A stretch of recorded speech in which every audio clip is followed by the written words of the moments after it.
Hey there, welcome to Sleepy History Secrets, the channel where history gets strange but the voice stays calm. Tonight we're wandering into the glittering heat of ancient Egypt, where being called a living god was not nearly as relaxing as it sounds. You'll meet kings who couldn't sneeze without political consequences, priests who managed the divine like a company merger, and crowns so heavy they made perfection an orthopedic problem. We'll drift from the Pharaoh's golden halls to the chill of Viking longships and the candlelit courts of medieval lovers, tracing how every form of power eventually turned into a new kind of exhaustion. But before you settle in, take a quiet moment to breathe. Maybe dim the lights. Imagine the air around you thick with the scent of dust, linen and incense, the smell of time itself. If your mind starts to wander halfway through, that's fine. The pharaohs would envy you. They spent their whole lives trying to rest and rarely succeeded. Now let's open the first door in this long corridor of human ambition, the one that leads to a royal nursery where perfection had no childhood. You arrive into the world as the divine child of a cosmic marketing campaign. The nurses bow before you, the astronomers record your first cry, and the court poets are already rehearsing your first miracle. You're a pharaoh in training, which means you'll never have a private moment again. Your crib isn't wood or wicker, but gold inlaid with blue glass, a tiny monument to public expectation. Even before you can speak, priests anoint your forehead with oil and recite lines older than the pyramids, reminding you that your small, uncertain heartbeat is the pulse of the universe. It's an impressive introduction, though perhaps a little much for a baby who just wants to nap. As you grow, playtime turns into preparation. Where other children learn to walk, you learn how to stand correctly before a statue of a god. Heels aligned, eyes slightly lowered, hands pressed to your chest. Your first toys are not animals, but miniature scepters and model chariots. Each one teaches you the hierarchy of the world, you at the top, but also under constant surveillance by heaven. Your tutors arrive early. They carry scrolls of geometry, hieroglyphs, and sacred lore. You learn that writing isn't just communication, it's creation. To inscribe a thing is to make it real. The curves of a symbol are small acts of magic, and every mistake risks cosmic imbalance. So you trace carefully, again and again, until the brush feels like an extension of your pulse. And yet, beneath all the ritual and praise, you sense the weight of it. Each lesson whispers the same rule. If anything goes wrong, a drought, a plague, a thunderstorm in the wrong month, the gods will take it personally through you. The Nile is your mood ring, the stars your performance review.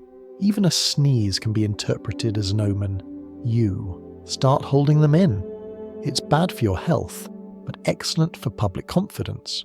Your tutors speak of Mat, the quiet balance that holds everything together.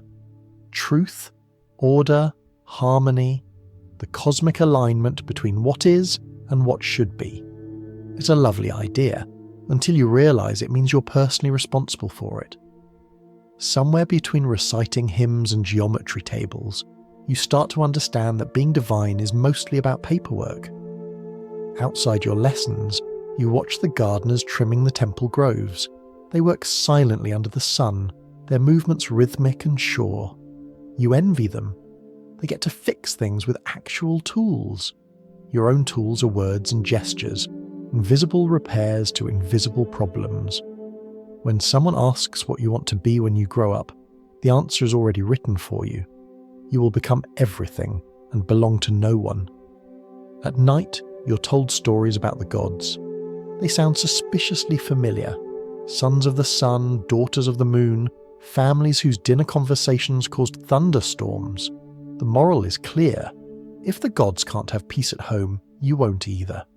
You dream of running away, maybe to the riverbanks where fishermen laugh without ceremony, but even dreams feel monitored. The divine must be well rested. When you're old enough, You're led to the temple for your first public appearance. The courtyard swells with people, farmers, soldiers, scribes, all staring up at a small child draped in shimmering linen. You wave, because that seems polite. The crowd cheers as if you've just parted the Red Sea. The priests nod in approval. Congratulations, you've passed your first test of symbolic behaviour. You've smiled correctly. Behind you, your mother whispers encouragement, but her voice is careful, formal. She knows her affection must look regal too. Every gesture is recorded by someone's brush or chisel. Centuries from now, archaeologists will find this moment painted on a wall, and they'll assume you were thrilled. In truth, your sandals were too tight and you mostly wanted lunch. Over time, you learn to inhabit your title. You stop thinking of your name as a name. It becomes an announcement. When people bow, you stop flinching. When they chant your praises, you nod as though you wrote them yourself. Inside, though, there's a strange hollowness, like a drum beaten in a grand procession. You are sound and symbol, echo and expectation. The palace teachers say this is how it's meant to be. The human body as divine vessel, the mind as its custodian. You try to believe them. You practice calm breathing, the kind that makes your chest rise evenly beneath layers of embroidered linen. You learn the proper way to smile in a ceremony, not too human, not too distant, just enough to reassure the gods that you're still on brand. Sometimes you imagine dropping the facade, running barefoot through the palace gardens, eating with your hands, saying something, unscripted. But freedom, you realize, is a luxury reserved for mortals. When the sun sets and the stone corridors cool, you sit alone by a shallow pool reflecting the stars. For a moment you almost feel ordinary. The air smells of lotus and the faint smoke of incense curling upward. You wonder if the stars ever get tired of being perfect, shining every night on cue. You decide they probably do. If we follow the thread a little further, the divine child becomes a divine heir, and the weight of lineage begins to press as heavily as the crown itself. The palace records call it sacred lineage. You might call it family networking gone wrong. By the time you're old enough to understand what marriage means, you've already met your future spouse. At breakfast. She's your sister, or perhaps your half-sister, depending on which scroll you check. The priests smile and explain that the gods themselves kept love close to home, and you, being a god on earth, must follow their example. It sounds romantic until you realise that romance was never part of the curriculum. Marriage in the palace is less about affection and more about architecture. Every union reinforces the structure of divinity, like stone blocks fitted precisely in a temple wall. You don't marry for love, you marry for continuity, to make sure no mortal hands ever touch the sacred bloodline. It's a policy that keeps power pure and occasionally confuses genealogists for the next 3,000 years. The ceremony itself is perfect, at least in theory. You stand beside your bride under painted ceilings filled with stars. Musicians play flutes carved from reed and bone. Priests chant hymns so old their meanings have half evaporated. The people cheer, seeing in your wedding the balance of heaven renewed. You smile on cue, aware that your marriage has just stabilised the cosmos, at least until someone sneezes. Later, when the feasts are cleared and the torches die down, the silence between you feels heavy. You try to find conversation topics that don't sound like legal agreements. She speaks softly about duty, about how your union will please the gods. You nod because arguing would be blasphemy. In that quiet moment, you realise that divine marriage is really a lifetime contract signed in someone else's handwriting. In the morning you resume your schedule, lessons in statecraft, meetings with scribes, prayers at sunrise. Your new queen follows her own path of ceremonies and appearances. You meet mostly in public, surrounded by attendants who bow more often than they breathe.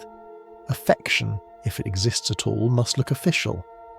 The most intimate thing you can offer each other is composure. Outside the palace, the people gossip.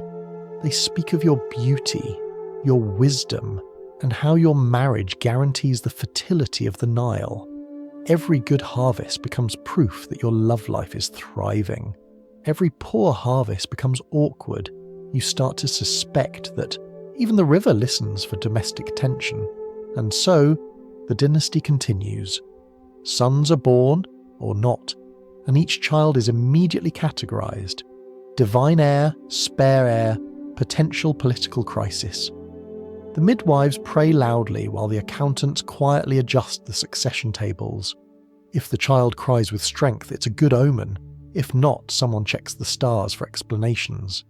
Parenthood, like everything else in your life, is both a miracle and a management problem. You've heard stories of other royal families, ancient and far away, where love was a private matter. You can't imagine such a luxury. Here, love is a transaction between eternity and the treasury. You do your best to play your role, attending festivals together, presenting offerings, smiling under the unrelenting sun. The people wave lotus flowers as you pass, their petals falling like gentle applause. In their eyes, your marriage is proof that order still holds. It's a comforting illusion, for them, and perhaps for you too. Sometimes late at night, you walk the colonnades alone. The moonlight paints the walls silver, and the carved hieroglyphs seem to breathe. They tell stories of perfect families, kings, queens, and gods locked forever in symmetrical poses. You touch the cool stone and realize that none of them look tired. You wonder if the artist were forbidden to carve fatigue. In your world, even statues must appear content. The priests remind you that the health of the kingdom depends on the harmony of your household. They bring offerings, charms, and advice delivered with alarming enthusiasm. One recommends a potion of honey and lotus pollen to encourage divine affection. Another suggests longer ceremonies, as though devotion could be measured in incense hours. You thank them politely and schedule another prayer session. It's safer than disagreeing. Your queen remains graceful. She smiles for the crowds, oversees temple endowments, and manages the inner palace with precision. Sometimes you catch her looking out toward the desert, the endless horizon reflected in her eyes. You suspect she dreams of freedom too, though neither of you could ever admit it. Freedom is for mortals. Gods are expected to be content. When disputes arise among your officials, they often invoke your marriage as proof that unity can exist. Look at the royal couple, they say. They rule in perfect balance. You don't correct them. You've learned that belief is more powerful than truth, and besides, truth has never been convenient for divine families. The years pass in predictable cycles. Festivals, offerings, new monuments, new inscriptions. Your portraits multiply across temples, always side by side, always smiling, as if eternity were just an endless wedding portrait. In some ways, it is. The sculptors immortalize your best angle, ignoring the weariness beneath your eyes. The artists paint your hands intertwined, though in life they mostly rest on separate thrones. Behind closed doors, the court whispers about alliances, heirs, and succession. You try to focus on the larger picture, the floods, the harvests, the wars at the borders. But family politics is the true battlefield. Cousins become rivals, advisors marry nieces, names repeat like echoes in the corridors of power, and sometimes even you forget who's related to whom. The royal genealogies begin to look less like a tree and more like a wreath, circular, ornamental, and tight. One day, an old scribe brings you a genealogical scroll tracing your ancestry back to the gods. It's meant to be inspiring. You study it for a while, the lines twisting and looping, fathers merging with brothers, sisters turning into mothers of future kings. It's impressive, but dizzying. You roll up the scroll and hand it back gently. It's beautiful, you say, but perhaps the gods could have used an editor. The scribe laughs, uncertain if he's allowed to. You dismiss him kindly. Alone again, you realize how every blessing of divine blood is also a form of isolation. The higher your lineage climbs, the smaller your circle becomes, until there's no one left outside it. The night wind moves through the palms, carrying the faint rhythm of distant drums. You imagine the peasants by the river, laughing, quarrelling, choosing partners without permission from heaven. Their lives are short, but they belong to themselves. You envy that more than all your gold. From here, the story opens into the next stage of perfection, the art of wearing eternity on your shoulders and making it look effortless. Every morning begins the same way, with silence, sunlight, and an unreasonable amount of gold. Servants lift layers of linen onto your shoulders, each fold pressed and perfumed. The air smells of cedar oil and salt from yesterday's sweat, because perfection doesn't allow a day off. You stand while others dress you, hands at your sides, expression neutral, not bored, not tired, just serenely divine. The crown waits nearby on a low table, its gleam sharp enough to make your eyes ache. They say the gods don't feel heat. You do. By the third layer you can already feel the desert pressing through the walls. The blue and gold collar, inlaid with stones from faraway mines, rests against your collarbones like a polite burden. Your false beard, a sign of authority, itches where it meets your chin. Somewhere between costume and identity, you stop remembering which is which. You step toward the mirror of polished bronze. The reflection is blinding, a sun captured and forced to smile. Behind you, attendants murmur approval, the same words they've spoken since the beginning of your reign. Perfect, they say, which in Egypt means exactly as yesterday. It is the highest compliment and the most exhausting one. Your headdress represents the twin kingdoms, Upper and Lower Egypt, united in one skull.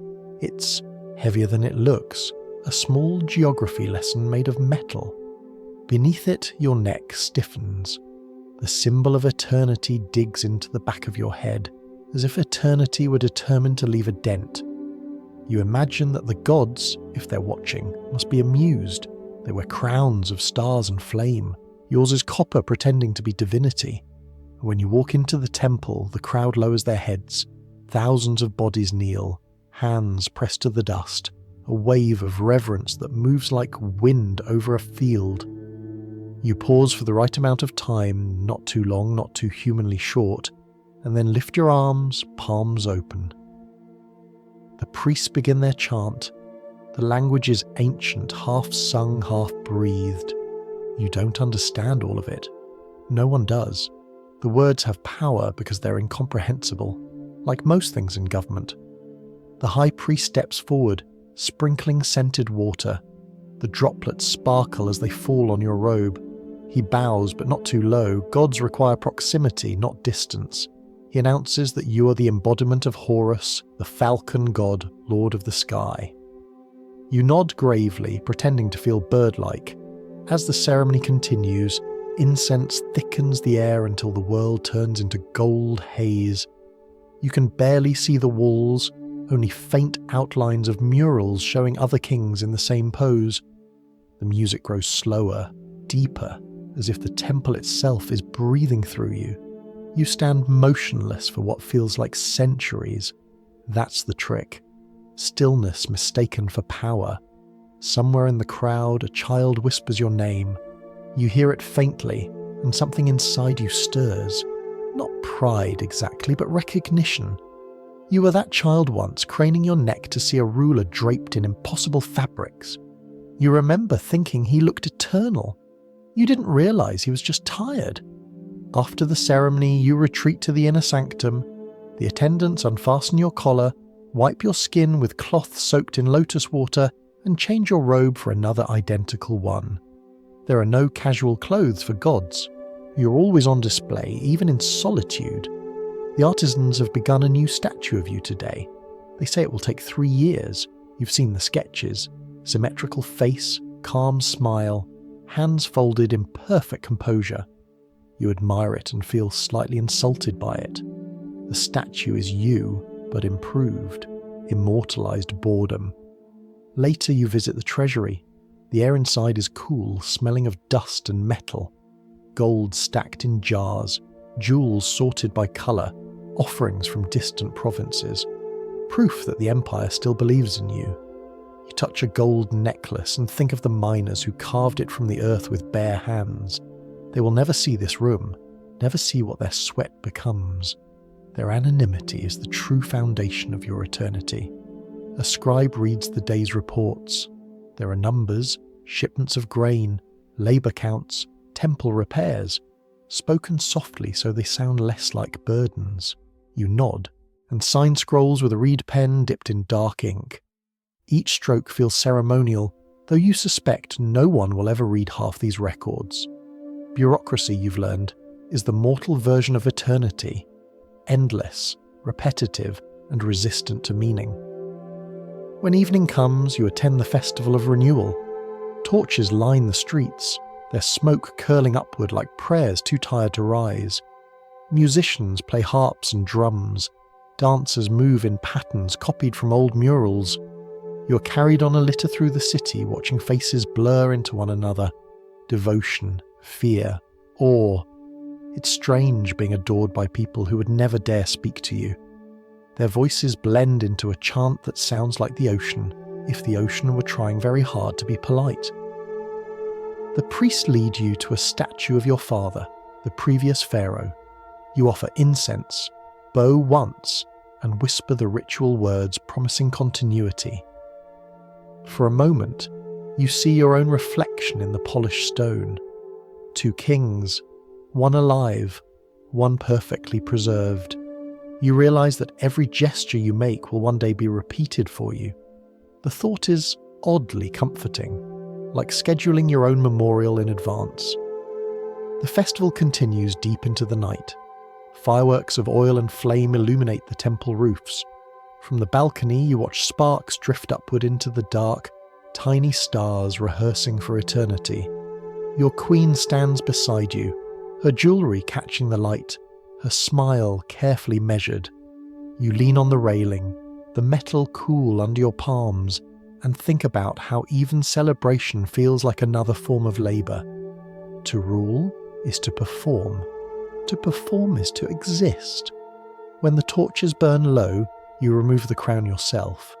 It leaves a red mark across your forehead, the same mark you'll see on statues centuries later. You touch it gently, unsure if it's pain or identity. The attendants approach with fresh linen, but you wave them away. For a few moments you stand unadorned. No jewels, no titles, just a tired human beneath divine branding. The air feels lighter, the world quieter. Somewhere outside, the Nile moves in the dark, endlessly, without ceremony. You look toward the horizon, where dawn is already whispering behind the black outline of pyramids. The stars fade one by one, obediently yielding to the sun, as if rehearsing submission. You wonder if even they feel relief when the performance ends. Our quiet exploration now turns toward the strange responsibility that comes with cosmic order, when every drought, dream and sneeze becomes an omen written against your name. You wake to the sound of drums at dawn, not the cheerful kind that announces festivals, but the heavy, deliberate rhythm of crisis. Outside your window, the horizon glows a muted brown instead of gold. The air feels still, too still. Somewhere deep inside, a priest is already rehearsing the word omen. The Nile has not risen. For a farmer, that means poor crops. For you, it means guilt on a cosmic scale. In this world, the river isn't just water. It's a mirror of the king's soul. If it runs low, it's your fault. If it floods too much, also your fault. You represent the heartbeat of the universe, a comforting idea for everyone except the heart itself. By mid-morning, the temple courtyards fill with murmurs. The priests gather under shade, arguing in low voices about which god you might have offended. Each has a theory. Perhaps the wrong hymn was sung. Perhaps the statue of Osiris was polished counterclockwise. Perhaps the god simply woke up irritable. The explanation doesn't matter. The conclusion always does. The pharaoh must act. You are the axis of blame and, conveniently, also the repairman. A messenger kneels before you, trembling slightly. He reports that the fishermen can't move their boats, the oxen refuse to drink, and the peasants are whispering prayers with more anxiety than usual. You nod with solemn calm, the divine equivalent of saying, "I'll look into it." Inside, you wonder whether even gods get performance reviews. Soon, the priests arrive for consultation. They bring scrolls filled with prophecies, fragments of dreams, and reports of strange weather. They speak in measured tones, but each is competing subtly to be the one who identifies the true cause. The high priest clears his throat and says, "The balance of Mart has been disturbed." You resist the urge to sigh. Mart, the idea that everything must remain in perfect harmony, has a beautiful simplicity and an exhausting application. It's like being told to personally maintain gravity. The ceremony to restore Mart begins that afternoon. You stand before the great statue of Amun-Re, painted gold, smelling faintly of sandalwood and old fear. The priests chant. The people kneel outside the temple, waiting for your gestures to repair the universe. You raise your arms to the sky, whispering the ancient words that promise balance, and hope no one notices your voice crack halfway through. The heat presses down as if the gods are leaning closer to see whether you're sincere. Sweat rolls behind your ears. The incense thickens until the air turns into syrup. You remind yourself that this isn't about belief, it's about rhythm. The people need to see repetition, predictability, the visible machinery of cosmic order. So you repeat the words, your mouth moving automatically, your mind wandering toward the river. If it rises tomorrow, you'll be praised for saving the world. If it doesn't, someone will suggest additional sacrifices, usually starting with livestock and ending with patience. After the ceremony, you retreat to the shade. An advisor brings a small tablet of wax covered in notes, omens spotted in the past week. A two-headed fish, a crack in a temple wall shaped like a bird, a merchant's bad dream involving beetles. The list is endless, each item hinting at divine disapproval. You skim through it, trying not to smile. Somewhere beneath the solemnity, you find the absurdity soothing. The universe, apparently, is obsessed with local details. Still, you know the danger. A pharaoh who fails to maintain cosmic order risks losing more than reputation. History has quiet ways of erasing failures. Statues chiseled away, names omitted from king lists. Eternal silence as punishment for temporal inconvenience. You've seen those gaps in the carvings. Empty cartouches where someone used to exist. You understand that forgetting can be deadlier than death. In the evening, the priests bring a different kind of problem. Dreams. They tell you the city's dream interpreters have been overwhelmed. Farmers dream of cracked jars. Soldiers dream of rivers running backward. A baker dreamed that bread turned into sand. You listen carefully, nodding at each report. It's all part of the same symphony of superstition. Small noises of fear echoing back to you. Every dream somehow becomes a complaint addressed to the throne. You decide to hold an audience the next morning. The people file into the courtyard, carrying offerings, baskets of dates, small figurines, jars of beer. They kneel as you enter, heads low. A mother speaks first, her voice trembling. "The fields are dry, Great One. Have we angered you?" You give the practiced answer, smooth and reassuring. The gods test our patience to remind us of faith. It works every time. People love tests when someone else takes them. To calm the crowd, you promise another ritual, larger, more elaborate.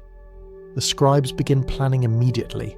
More incense, more offerings, more music. It's strange how easily divine solutions resemble public relations campaigns. You've learned that if the ceremony is beautiful enough, the problem feels smaller, at least until next season. That night, you can't sleep. The air hangs heavy, the sound of insects louder than usual. You sit by the window watching the thin silver ribbon of the river barely glimmer under the moon. The priest would call it symbolic, a test of faith, a reminder of humility. You call it insomnia. Somewhere out there the peasants are praying for rain, the animals are restless, and the stars stare down like unblinking witnesses. You whisper a quiet apology, just in case it helps.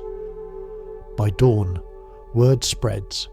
The water has begun to rise, slowly, modestly, but enough to convince everyone that balance has been restored. The priests proclaim a miracle. The people cheer. You step onto the balcony, sunlight blinding your tired eyes, and wave to the crowds below. Their joy feels pure, and you feel for a brief, fragile moment divine again. You didn't fix the river, but perhaps the river decided to fix you. Later, the high priest approaches and congratulates you. The gods have seen your devotion, he says. You smile politely. It would be rude to point out that hydrology rarely consults theology. The priest continues, suggesting a grand inscription to commemorate the event, a stone tablet declaring that under your reign, harmony returned to the world. You nod, because refusing immortality would only create paperwork. The tablet will last for centuries. Future generations will read it and imagine a powerful ruler commanding the floods with a gesture. No one will mention the sleepless nights, the desperate prayers whispered into empty air, or the quiet relief when coincidence decided to be kind. That's the secret of divinity. The world never sees you worry. As you step back inside, the wind carries the smell of wet earth, the first hint of renewal. You close your eyes and let it fill your lungs. Somewhere behind you, the priests begin another chant praising the balance of Mot. You listen, half smiling. Balance, you think, is just chaos that learned to dance politely. From here, the story carries us into the inner chambers of power, where temples double as banks and belief becomes a business that never sleeps. The temples never sleep.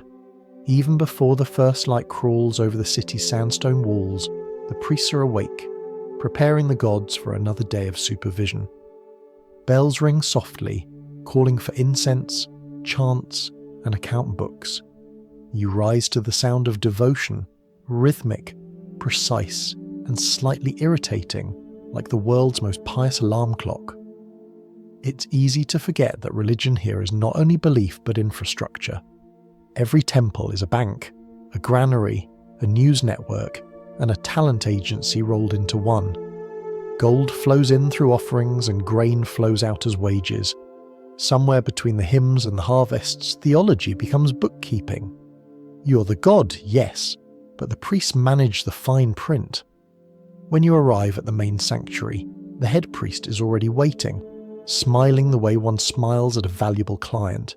His robes shimmer with woven patterns, his scalp polished to the colour of polished ivory. He bows deeply, a gesture that manages to look both humble and strategic. Behind him stand a line of junior priests holding scrolls. The scrolls are long enough to double as carpets. That's always a bad sign. The high priest begins his report, offerings up 10% in the northern districts, repairs completed at the Temple of Hathor, minor heresy detected among field scribes handled internally. His tone suggests efficiency, but his eyes suggest careful self-preservation. You nod occasionally, pretending you can keep track of the details. You've learned that gods don't need to understand everything, they just need to approve it gracefully. After the reports come the petitions, merchants requesting tax exemptions in exchange for temple donations, farmers pleading for irrigation channels blessed by divine decree, local governors asking for statues to improve morale.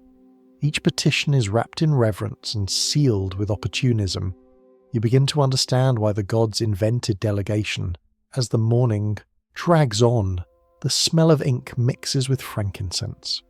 Scribes sit cross-legged on the floor, copying prayers, contracts and inventories in flawless hieroglyphs.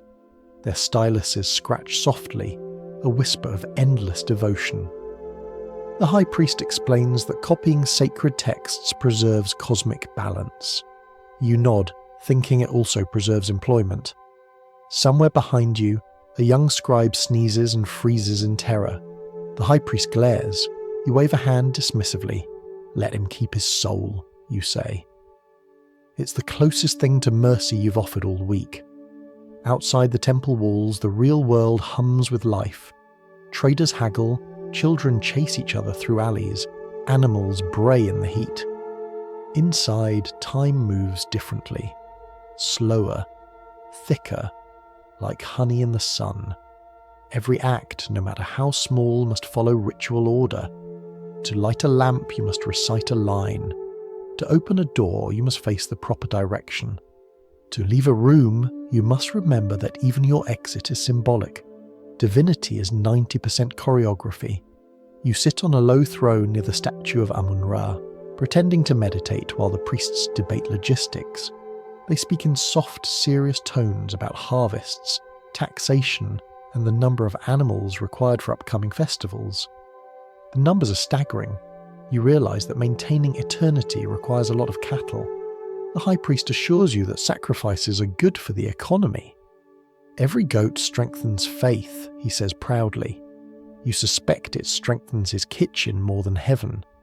At midday, you take a break, or rather, the ritual equivalent of one. A servant brings a cup of sweet beer. You sip it slowly, feeling the coolness spread down your throat. For a moment, you almost forget you're divine. Then a priest clears his throat and asks for your decision on a boundary dispute between two temples. Apparently, both claim ownership of the same olive grove, each insisting the gods favour their jurisdiction. You consider suggesting shared custody, but realise that would only start a new branch of theology. You instruct them to divide the grove and credit you for the compromise. Harmony restored, bureaucracy undefeated. As the day lengthens, you meet with your chief architect. He unrolls blueprints for a new temple complex. Taller, grander, more symmetrical than any before. The design gleams with ambition. You can already see the future complaints about costs, labour shortages, and divine overexposure. Still, you nod approvingly. Gods, like politicians, must always be under construction. When the architect leaves, the high priest lingers. His smile tightens. "Great one," he begins. "Some in the council whisper that the treasury grows thin. The people give much, but the gods require more." You know what he means. More temples, more taxes, more festivals.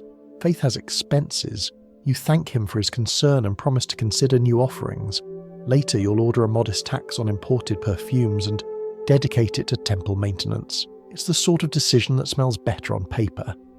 By evening, the temple glows in torchlight. The day's rituals conclude with a final procession. The statue of the god is carried through the outer courtyard, followed by priests chanting the same lines their grandfathers chanted. You walk behind them, waving to the crowd. They bow, their faces half hidden in the dust. Somewhere among them, you catch sight of a child watching in awe. He points at you and whispers, "That's the one who speaks to the sun." You smile faintly, if only the sun ever answered. After the ceremony, you dine privately with your advisors. The table is simple. Bread, figs, roasted fowl, a small jar of honey. You eat quietly, listening to the low buzz of their conversation. They discuss shipments of stone, trade routes, border tensions. One advisor complains about the cost of papyrus. You almost laugh. The empire may crumble one day, not from invasion, but from paperwork. Later that night, you visit the temple treasury again. The guards bow and step aside. The room is silent except for the faint rustle of grain sacks and the metallic whisper of coins. You walk between the piles of offerings, running your hand along the cool surfaces. Each coin, each jewel, each carved statue is a small confession of faith. You think of the farmers who gave their last handful of wheat, the artisans who worked by lamplight carving gifts they'll never see displayed. The priests call it worship. You call it debt. You leave a small offering of your own, a gold amulet shaped like a feather. It symbolizes Ma'at, the balance you're supposed to maintain. You place it carefully on the altar, then step back. The room seems to exhale. For a moment, you imagine the gods themselves sighing in relief, as if even they find this endless system of giving and taking exhausting. When you return to your chambers, the moon has risen, white and silent above the desert. You remove your jewellery and watch the marks it leaves on your skin, thin, pale grooves of devotion. You think about the priests, the scribes, the endless scrolls of laws and rituals. You realise that the gods, whoever they are, must envy one thing about mortals: the luxury of doing nothing. As you lie down, the sounds of the temple drift through the open window. Bells chanting, the low hum of faith at work.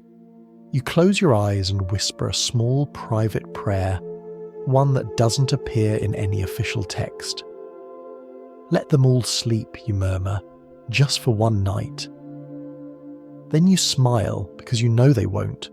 If we follow the thread a little further, we find that even gods can bleed, not from battle, but from the quiet betrayals that happen behind palace doors. There's a strange silence in the palace tonight, not the peaceful kind, but the kind that listens back. The corridors echo too cleanly, footsteps vanish too quickly. The air feels heavy, with secrets. You sit on your throne, pretending to read a report about grain storage, while your instincts whisper that the danger isn't in the fields, it's in the hall outside. The guards have changed twice today. New faces, all polite, all too careful. You recognise the look. Men watching the room for more than just threats. They're watching for opportunity. The court, as ever, is a theatre with too many understudies. Power has always come with an audience, but now the applause feels conditional. The high priest speaks of loyalty. The generals swear obedience. The scribes flatter you with phrases carved deep into stone, the kind of praise that lasts longer than sincerity. And yet, you notice how their eyes flicker when you walk past. There's reverence, yes, but also calculation. Every dynasty eventually becomes a chessboard, and every pharaoh a king piece slowly running out of squares. A rumour drifts through the palace. Someone has been caught with a forbidden scroll, a list of names and grievances. You pretend not to care, but you know how this begins. Whispers become theories, theories become plots, and plots become history lessons about necessary transitions of power. It would be comforting if betrayal at least arrived with poetry, but usually it comes with a cough and a cup. You still remember your father's final days, the endless feasts, the smiling courtiers, the sudden illness. The doctors called it exhaustion, which was true in its way. He was exhausted from pretending not to notice the poison. His tomb inscriptions speak of divine ascent, but everyone remembers how his voice failed first. You were a child then, but you learned the lesson early. Immortality requires constant taste testing. Dinner is served tonight in silver bowls shaped like lotus flowers. The aroma of honeyed duck fills the hall. You watch as the food is placed before you, a ceremony as cautious as diplomacy. The taster, a thin man with anxious eyes, samples each dish with mechanical devotion. You wait, counting the seconds. When he nods, you take your first bite. It tastes fine, but so did last year's betrayal. After dinner, a messenger from the southern garrison requests an audience. He kneels, his voice trembling, reporting small uprisings near the mines. You nod, issue calm orders, and dismiss him with a token of gratitude. A golden ring he can sell later if he survives. You can handle revolts, those are predictable. What you can't predict are the quiet ambitions growing in your own shadow. War is the easier part of the job. The enemy announces themselves and the reasons are clear. Land, tribute, pride. You wear your armour, mount your chariot, and lead your army across the desert, the banners catching the wind like painted prayers. The soldiers shout your name until it becomes rhythm, heartbeat, spell. It's intoxicating. The illusion that command equals control. But war, like everything else, depends on narrative. You, can win a battle and still lose the story. You've seen how it's done: carve your triumphs deep into temple walls, exaggerate the enemy's size, and let the sculptors make your chariot wheels a little bigger than life. The gods, you remind yourself, love a good edit. Defeat, of course, is uncarvable. It's left to poets to rephrase failure as noble delay. Somewhere in your archives, an entire century of chaos has been summarized as transitional stability. History is generous that way. But when the victories fade and the armies return, you find the court colder than before. The priests greet you with rehearsed smiles, the scribes present scrolls full of omens, and your generals exchange polite nods heavy with unsaid calculations. Success doesn't bring safety, it only resets the countdown. You know the stories: Rameses III, glorious in battle, undone in bed by his own family. A papyrus found centuries later will describe it clinically: the harem conspired. That's one way to summarize love and ambition colliding under the same roof. Sometimes, as you walk through the palace gardens, you imagine what they'll write about you. The pharaoh who restored order, the one who built temples to the sun, or perhaps more accurately, the one who trusted the wrong servant. The line between legacy and epitaph is thinner than the reed you sign decrees with. At night, you find solace in designing your tomb. It's the only project that guarantees completion. The architects show you sketches: corridors lined with painted gods, secret chambers, hidden locks. You approve each detail, half as a ruler, half as a future tenant. The workers dig deep into the rock, hammering by torchlight, carving your afterlife with professional indifference. They say eternity takes time, but deadlines are eternal too. You visit the site once a year, escorted by guards and silence. The smell of limestone dust fills the tunnels, dry and cool. You run your hand along the smooth wall where your story will soon unfold. The artist bows and asks how you wish to be portrayed. Kind, you say, then reconsider. Powerful. Then, after a pause, alive. He smiles gently, not realizing how little time that word might cover. The deeper the tomb grows, the more you understand its irony. You're building your escape from mortality with mortal hands. You pay men in bread and beer to carve prayers for your eternal comfort. The economy of immortality depends on people who won't live long enough to see if it works. You thank them anyway. Gratitude costs less than promises. Rumours continue to swirl, of conspiracies, coded letters, lovers turned informants. The palace feels like a stage where everyone knows the script except you. You tighten security, rotate guards, cancel festivals, and triple-check your wine. Still, sleep feels unsafe. You start hearing small sounds in the night: footsteps, whispers, the soft clink of jewellery where none should be. The priests tell you it's paranoia, a sign of spiritual imbalance. You nod, pretending to agree while keeping a knife under your pillow. One evening, the high priest visits unannounced. His expression is gentle, but his presence feels like an inspection. He speaks at length about loyalty, sacrifice, and the eternity awaiting faithful souls. You listen carefully, searching for the hidden message behind his rehearsed serenity. When he finally leaves, you realize you can't remember a single sentence he said. Only the tone, smooth and careful, like a lullaby for suspicion. In quieter hours, you find yourself pacing the corridors lined with your ancestors' statues. Their stone eyes follow you, unblinking, accusing. You whisper to them, "You too, right?" But they never answer. The silence of carved kings is the sound of experience. Eventually the tension becomes its own ritual. Every day you survive feels like a small ceremony of defiance. You greet the priests, sign decrees, bless the harvest, and pretend that the empire runs on faith rather than fear. The people cheer your name in the streets. The courtiers echo it in the halls. Somewhere between those two echoes lies the truth, and you, the divine, standing politely in between. One night, As the moon climbs high and silver spills over the palace walls, you imagine your tomb completed. You picture the walls painted, the doors sealed, the prayers whispered for your safe passage.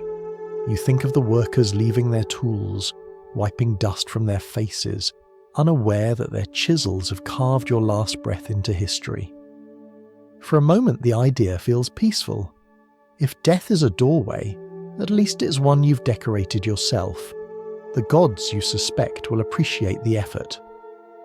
From here, the story begins to fade from sunlight into shadow, toward the quiet industry of eternity, where death is just another royal appointment. When a pharaoh dies, the real work begins. The living can afford chaos, the dead cannot. Eternity, as it turns out, has an impressive amount of paperwork. The palace might fall silent, but in the workshops of the necropolis, hammers start tapping, scribes start counting, and priests start whispering through the night. The gods may rule the sky, but the afterlife runs on deadlines. It starts with the purification of the body. The air in the embalming hall is cool, heavy with the smell of resin and salt. Natron crystals gleam like frost along the tables. The body is washed in palm wine, then dried carefully, as if the workers are preserving not a man but a promise. Every gesture is a form of grammar, every movement part of the language that keeps the universe coherent. You can't just wrap a god and call it a day. The embalmers work in silence, broken only by the crackle of oil lamps. They remove, clean, anoint, and replace with the patience of accountants balancing divine ledgers. Organs are stored in jars guarded by miniature deities, little figurines with jackal heads and hawk faces, watching over lungs and livers like suspicious clerks. The priests recite hymns over every organ, not because they doubt its devotion, but because eternity hates missing paperwork.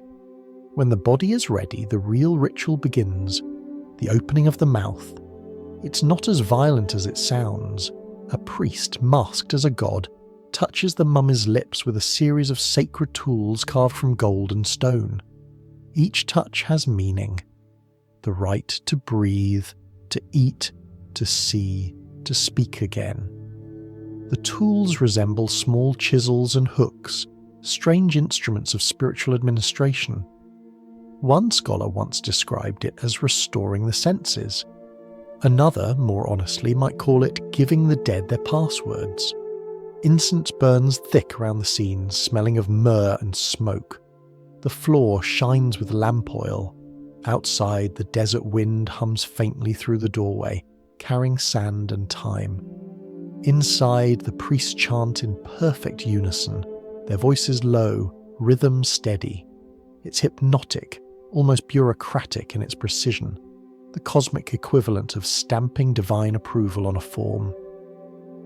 You may now proceed, the universe seems to say. When the ritual ends, the mummy's wrapped, layer after layer of linen soaked in resin until it gleams. The wrapping takes days. Each strip is marked with spells written in ink, as though the afterlife requires ID tags. By the end, the shape is human only in outline, a sculpture of devotion and glue. Someone adds an amulet over the heart, shaped like a scarab, symbolizing rebirth. It's beautiful in the way spreadsheets are beautiful, symmetrical, exact, and utterly humorless. The tomb itself waits like a patient customer. Its walls are painted with stars, gods, and helpful instructions. Directions to paradise, written in the world's most expensive user manual.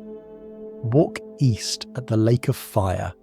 Avoid the serpent who eats shadows. Declare your innocence at the hall of truth. Every illustration is both a map and a threat. The ancient Egyptians never trusted luck. Even in death, they preferred an itinerary. Scribes record every offering, jars of oil, baskets of bread, figures of servants made from wood and clay. The figures are called ushabti, answerers. In theory, they're meant to come to life when called, doing chores in your place. You can't help but admire the efficiency, outsourcing labour even beyond mortality. There are hundreds of them, each labelled with your name, each a small employee in your eternal company. Eternity apparently comes with a workforce. As the final procession begins, the priests lead the way, followed by the family, then by servants carrying food, furniture, jewellery, anything that might be useful in the next world. A soldier places your sword beside the coffin, though no one expects you'll need it. The path winds through the cliffs, torches flickering against rock walls. In the distance, the Nile gleams faintly under the moon, a reminder that life goes on elsewhere. At the tomb entrance, the high priest raises his hands. His voice rises above the chanting, "May your soul cross safely. May your heart be light." The coffin is lowered, the air thick with dust and perfume. The moment the stone lid slides into place, you feel the story closing like a door. The living sigh. The dead theoretically begin their journey. But journeys require oversight. A new round of scribes begins recording expenses, labour counts, and schedules for offerings. Every year, certain festivals will demand a symbolic delivery of bread and beer to your tomb. Temples keep ledgers to ensure the tradition continues. It's not grief, it's administration. As one priest told a visiting envoy centuries later, the dead are easiest to manage. They never ask for raises. Sometimes mistakes happen. A chant mispronounced, an offering missed, a painting done with the wrong pigment, and that's where the anxiety seeps in. The fear that eternity runs on technicalities. If the formula isn't perfect, the soul might get lost somewhere between here and forever. The priest will assure you it's rare but not impossible. One missed line in a prayer can reroute destiny like an address error on divine mail. For the embalmers, though, it's just another job. When the ritual ends, they wash their hands, share a jug of beer, and talk about tomorrow's client. They've done this 100 times for kings and commoners alike. They know the gods demand precision, but they also know precision pays well. The air smells of fatigue and resin, but beneath it all, there's a strange serenity. The Pharaoh is ready. The paperwork of immortality is complete. Centuries later, archaeologists will find the remnants, jars still sealed, paint still bright, linen still folded like yesterday's laundry. They'll marvel at the craftsmanship, the patience, the faith. What they won't see is the exhaustion, the sleepless nights spent making sure a dead man didn't get lost in cosmic traffic, the workers who coughed in the resin fumes, the scribes who fell asleep mid-prayer. The gods might not notice human effort, but history always does, eventually. As the last torch fades and the tomb door seals shut, the silence returns. Cool, absolute, almost kind. The stars outside shimmer faintly, their light travelling across millennia to illuminate dust, gold, and the quiet perfection of a completed form. You might think it's over, but eternity, like every good bureaucracy, always has another file waiting. Perfection, after all, doesn't end with a heartbeat. The tombs of Egypt look eternal, but eternity, like everything else, depends on good public relations. Stone is strong, yes, but it's also soft in the hands of ambition. You can carve a name deep into a wall, only for the next dynasty to carve it right back out. What the gods decree is eternal, what the masons decree is negotiable. The story usually begins the same way. A king with new ideas, a court with old habits, and a country caught in the middle. Akhenaten, for instance, a pharaoh who decided that the universe was simpler than people thought.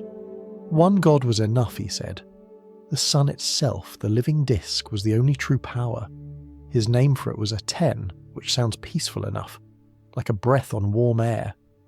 But to everyone else it sounded like treason against the other gods, a kind of celestial monopoly. He moved the capital to a new city built from scratch in the desert, calling it Akhetaten, the horizon of the sun.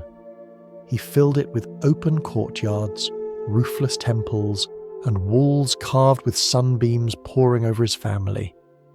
Gone were the shadowed sanctuaries of Amun, gone the secret processions and dark chambers. Worship was now a daylight affair, bright, public, and exhausting. It was as if Egypt had suddenly become allergic to mystery. For a time it worked. The artists flourished. They carved not only gods but gestures and kisses, laughter, affection, things no pharaoh had dared display before. The king and queen held hands in sunlight, their daughters danced barefoot in the breeze. It was a revolution of sincerity, one that even the stone tried to soften for him. But sincerity has a short shelf life in politics. The priests of Amun watched quietly, their power shrinking with every sunrise. Temples emptied, donations dried up, rituals paused. The gods, it seemed, were being downsized. Even the workers muttered that the old gods might take revenge. Droughts, plagues, accidents. And when bad seasons came, as they always do, the sun god suddenly had more complaints than converts. After Akhenaten's death, the correction began. His successors, perhaps anxious to sleep without divine thunder, reinstated the old gods and declared the experiment a mistake. The city of Akhetaten was abandoned, its houses left half-finished, its altars buried in sand. The artisans returned to their old formulas, the priests to their ledgers, the gods to their shadows. But the real revenge came later, in the form of chisels. Everywhere his name appeared, it was scraped away. His face on statues was struck off, his cartouches filled with blank plaster. Even his image as a worshipper of the sun was erased, leaving only smooth patches where devotion used to be. The official story rewrote itself overnight.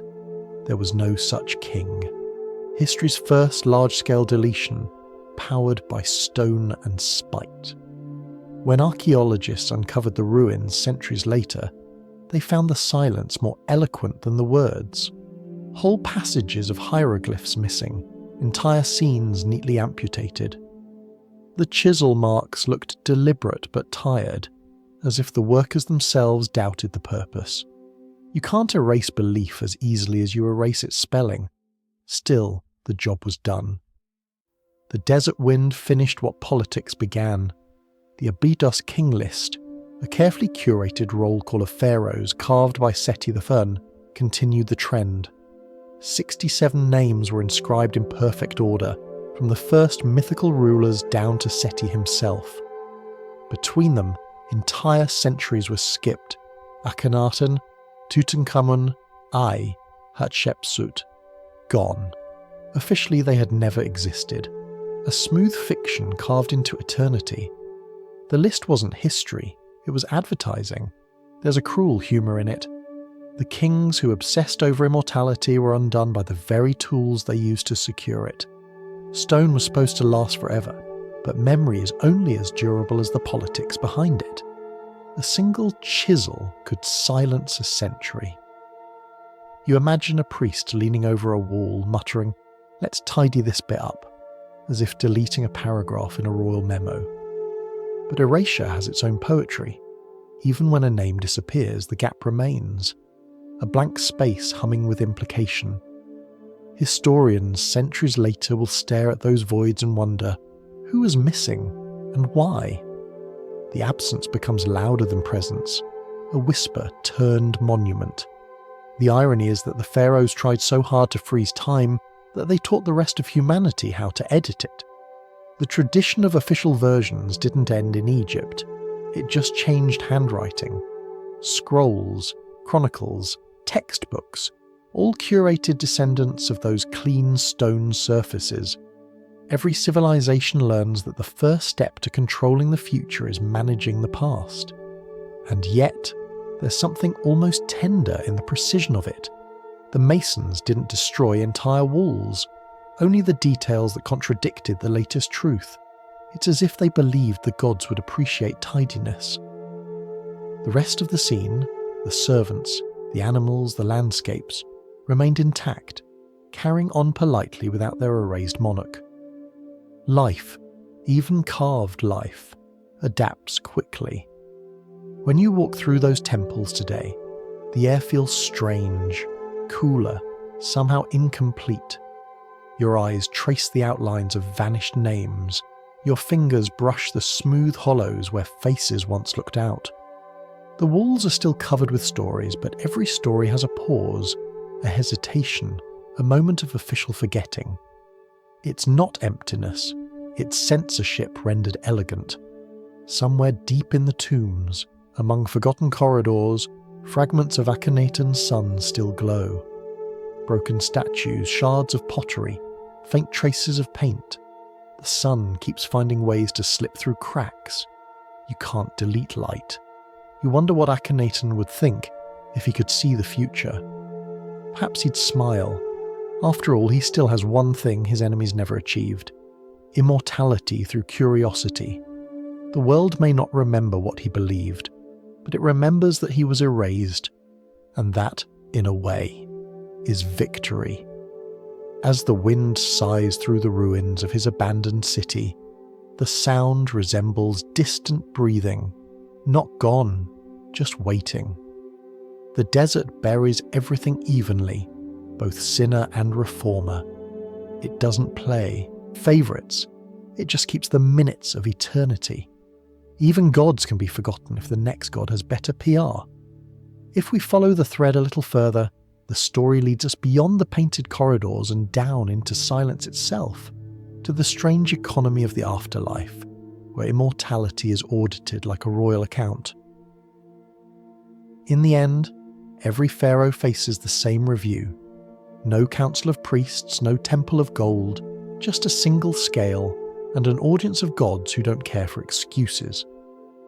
The heart, freshly mummified and carefully wrapped, is placed on one side. On the other lies a single feather, the symbol of Mat, truth and balance. The instructions are simple, which is precisely what makes them terrifying. If the heart weighs more than the feather, you fail.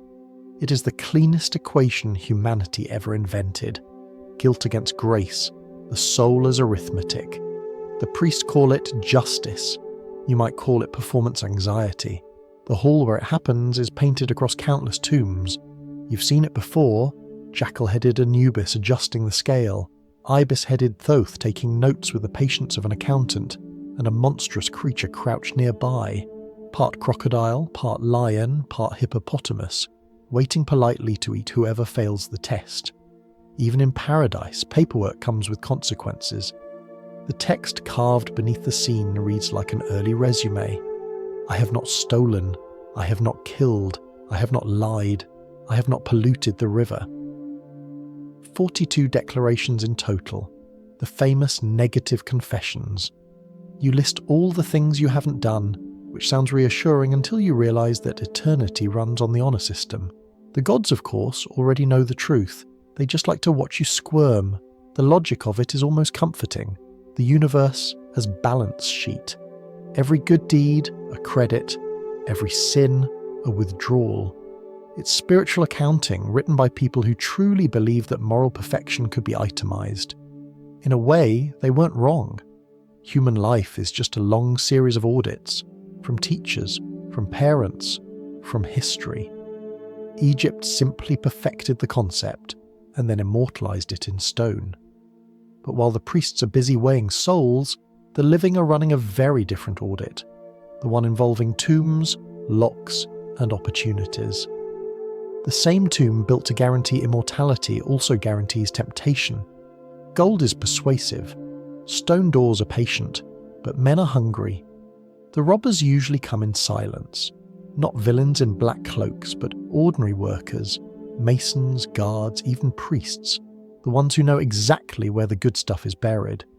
They move at night by lamplight, through tunnels they once sealed themselves. The desert swallows their footprints by dawn. They open the coffins carefully, reverently even, as if apologising to the dead. The mummies are unwrapped just enough to remove jewellery, amulets, the occasional necklace of solid gold. Sometimes the robbers whisper a quick prayer, not to ask forgiveness, but to make sure the gods aren't watching too closely. If caught, they'll be punished, of course, but punishment requires someone who isn't already stealing alongside them. There are papyri that record the trials of such thieves, astonishing documents of human audacity. They read like office memos from the underworld. Defendant admits to removing 1 gold mask, 3 rings, and a bronze dagger. The judges sigh, the scribes write, the sentences are delivered, and the process repeats. Even eternity, it seems, requires regular maintenance. It's easy to judge them from afar, these men stealing from kings, but then you remember, the kings stole first, from labourers, from conquered lands, from the very earth that built their tombs.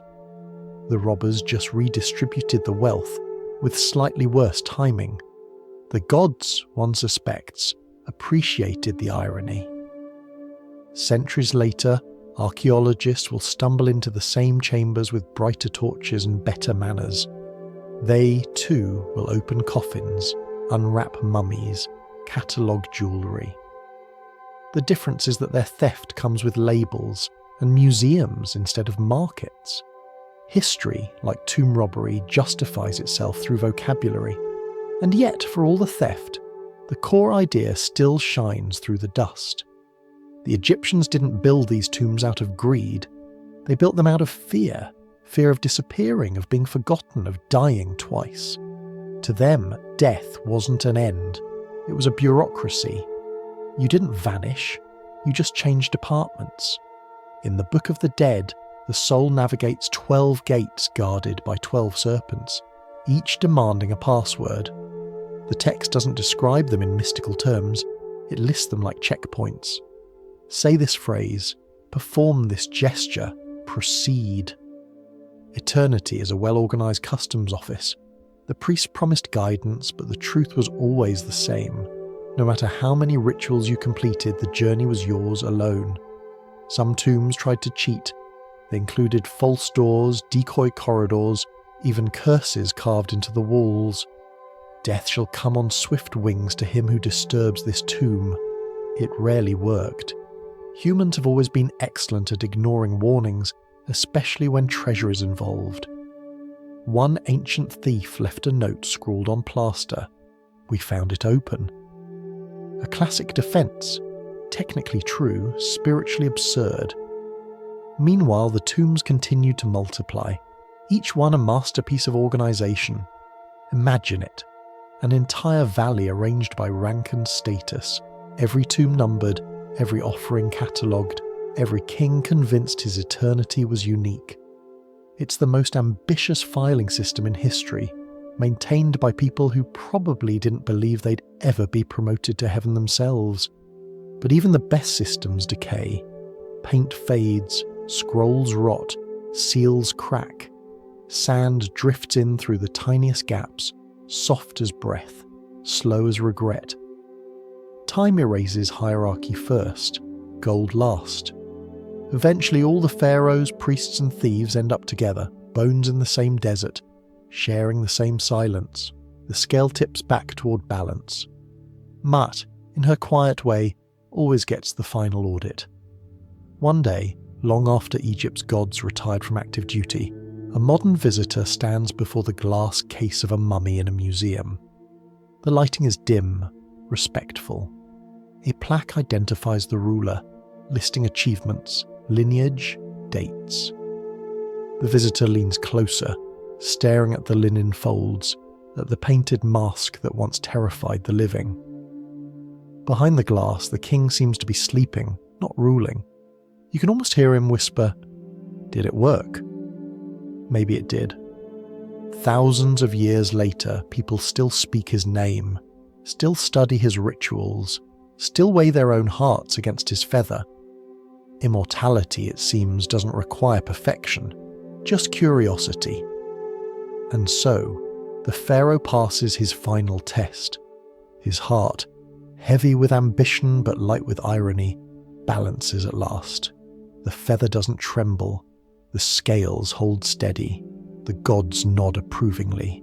The file is closed. From deserts of sand to seas of ice, the story drifts onward, to a new kind of kingdom where men still chase immortality, but this time with ships and swords instead of stone. The air in the north smells different. Salt, iron, pine smoke.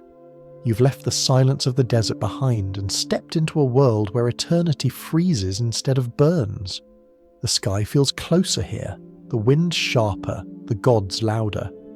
If Egypt was a kingdom of order, the Viking world is a laboratory for chaos, one that somehow worked most of the time. In this cold theatre of bravery and boredom, a boy named Harold grows up listening to sagas told around the fire. He hears about kings, warriors, and deaths that were considered excellent. Nobody wants an ordinary ending. His uncle, King Olaf, preaches about unity and Christianity, while the old men still whisper the names of older gods. Harold learns early that belief is flexible when survival depends on it. He's 15 when the Battle of Stiklestad begins, a storm of steel and shouts under a grey sky. He fights beside his uncle and watches him fall. The world turns quiet after that, except for the crows. Harold's crown that day is not gold, but blood. He flees east, carrying ambition like a wound that refuses to close. Exile, he learns, is just another kind of training. The long road takes him across forests and rivers until he reaches the land of the Russ, where traders speak every language and loyalty is negotiable. He serves in the court of Grand Prince Yaroslav, learning diplomacy from people who never smile unless they're winning. He becomes a commander, tall, restless, increasingly dangerous to ignore. The sagas describe him as beautiful and hard, which is Old Norse for good at violence but tidy about it. Eventually he travels south to Byzantium, the glittering empire where silk replaces fur and war is both profession and spectacle. He joins the Varangian Guard, the emperor's private army of northern mercenaries. It's a career move, and a strange one. Imagine a Viking in the palace of Constantinople, wearing armour polished enough to reflect his confusion. The pay is excellent though. Gold coins, rich food, songs about his victories sung in languages he doesn't understand. The Byzantine chroniclers call him Aralts, because no one there can pronounce Harold. He leads raids, puts down revolts, and sends home enough treasure to make his homeland rethink their retirement plans. By 25, he's fought on 3 continents and survived at least 4 betrayals. He writes poems about them too, because in his world poetry is both therapy and reputation management. Through all this, the same question follows him. What now? He's won battles, earned titles, buried friends, and insulted emperors. He's tasted luxury and found it bland. The sagas say he looked at Constantinople's endless marble and thought, I could build something colder. Homesickness has a strange flavour, half nostalgia, half defiance. He misses the smell of salt air, the way northern nights last too long, the sound of oars beating in rhythm with his pulse. So he returns, back to Norway, back to the fjords and the uncertain promise of kingship. He lands with ships heavy with treasure and stories, both of which make convincing arguments for authority. Some call him a hero, others a problem. Either way, he's impossible to ignore. He reclaims power by charm, bribes, and a polite amount of killing. The North calls it leadership. By then, he has learned what every pharaoh knew too well. Divine right doesn't protect you from logistics. Kingship, in any language, is mostly scheduling. You spend half your life conquering the throne and the other half writing polite letters to people who want it next. Harold becomes good at both. He rules with discipline, sometimes mercy, and frequent poetry. His verses are direct, rhythmic, and surprisingly self-aware. I will not die of old age, he writes. I will die of memory, and he means it. The sagas treat destiny like a contract, one you sign in blood and wind. The gods give you a choice: live quietly and vanish, or burn brightly and become a story. Harold never hesitates. He wages war against Denmark for years, trading victories and insults with King Swine. They exchange peace treaties the way other men exchange greetings. Each campaign drains more of his strength, yet he seems energized by exhaustion. He's living proof that the human appetite for significance has no off switch. His soldiers adore him, though probably out of self-preservation. He fights beside them, eats their food, sleeps on the same frozen ground. He's vain, of course, all good kings are, but his vanity has the elegance of purpose. He wants to be remembered correctly, which is to say, extravagantly. When peace finally comes, it feels like boredom. The sea grows calm and he grows restless. There's one more crown to chase. England, rich and new to the idea of unity. The throne there is contested, as all thrones tend to be, and Harold sees opportunity in other people's confusion. The year is 1066, a number that will later feel scripted. He gathers his fleet, his warriors, and his confidence. We'll remind them who owns the wind, he says, and they believe him. As the ship sets sail, the oars cut through the water like long punctuation marks. The men sing softly to keep rhythm. The sun glints off shields arranged like scales along the hull. Above them, ravens follow the fleet, patient as accountants. The air smells of salt, pine tar, and destiny. Harold stands at the prow, cloak snapping in the breeze, eyes fixed on the horizon. The saga hasn't finished writing him yet, but he already knows the tone. Tragic, yes, but satisfying. Like all great kings, he's less interested in peace than in punctuation, how the sentence ends, not whether it should have started. Work abroad, he might have said, smiling. They told me it would look good on the resume. He was right. A century from now, poets will still be arguing about his motives. Some will call him the last great Viking, others the first modern king. Both will be correct, because ambition is timeless, and geography is just the background noise of human ego. He learned to survive empires before he ruled one, and as history will prove, survival and success are rarely the same thing. As we drift further into the story, the man of exile becomes the man of legend, a ruler whose crown shines brightest in the shadows of his own making. Ruling Norway is not the reward Harold imagined. It's a balancing act performed on icy cliffs, one foot on loyalty, the other on ambition. The crown fits, but never comfortably. It's made less of gold and more of expectation, an expectation, like winter, never ends. The throne room smells of pine smoke and politics. The fire crackles in the centre while men in heavy cloaks argue quietly about taxes, trade, and which neighbouring kingdom to irritate next. Harold listens with the half-patient expression of a man used to being flattered by people he doesn't trust. Every sentence sounds like a gift wrapped around a request. Kingship, he has learned, is 90% listening and 10% pretending the listening was worth it. He holds counsel with jarls and poets alike.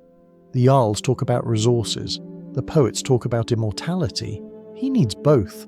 Steel keeps the peace, but stories keep the peace memorable. His skald, a wiry man with a beard that could hide small animals, recites verses describing Harold's victories in Denmark.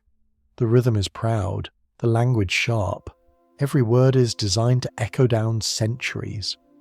Harold smiles slightly, not at the praise, but at the understanding that this is his real army.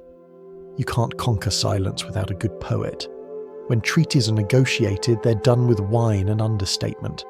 The hall fills with foreign envoys wrapped in furs, their faces expressionless but their eyes alive with calculation. Swords rest beside cups. Everyone is polite enough to be dangerous. Harold signs agreements with a steady hand, sealing them with wax and a thin smile. When kings sign treaties, he jokes softly, they use swords as pens. The envoys laugh, then quickly check whether they're supposed to. Outside the hall, the sea keeps knocking against the rocks, indifferent to borders and signatures. Boats move through the mist like slow thoughts. In coastal towns, merchants talk about his reign with a mixture of awe and exasperation. He's brilliant, they say, but exhausting. It's a familiar verdict for anyone who works for perfection. Harold's rule brings order, at least the northern version of it. Roads are built, markets thrive, and raids become less random, more professional. He replaces the chaos of the Viking Age with something resembling governance. People still fight, but now they fill out paperwork first. Even so, rebellion remains a seasonal crop. In a land this cold, dissent tends to simmer quietly until spring. He handles uprisings the way a blacksmith handles sparks, quickly and with practiced irritation. There's no cruelty in him, just efficiency.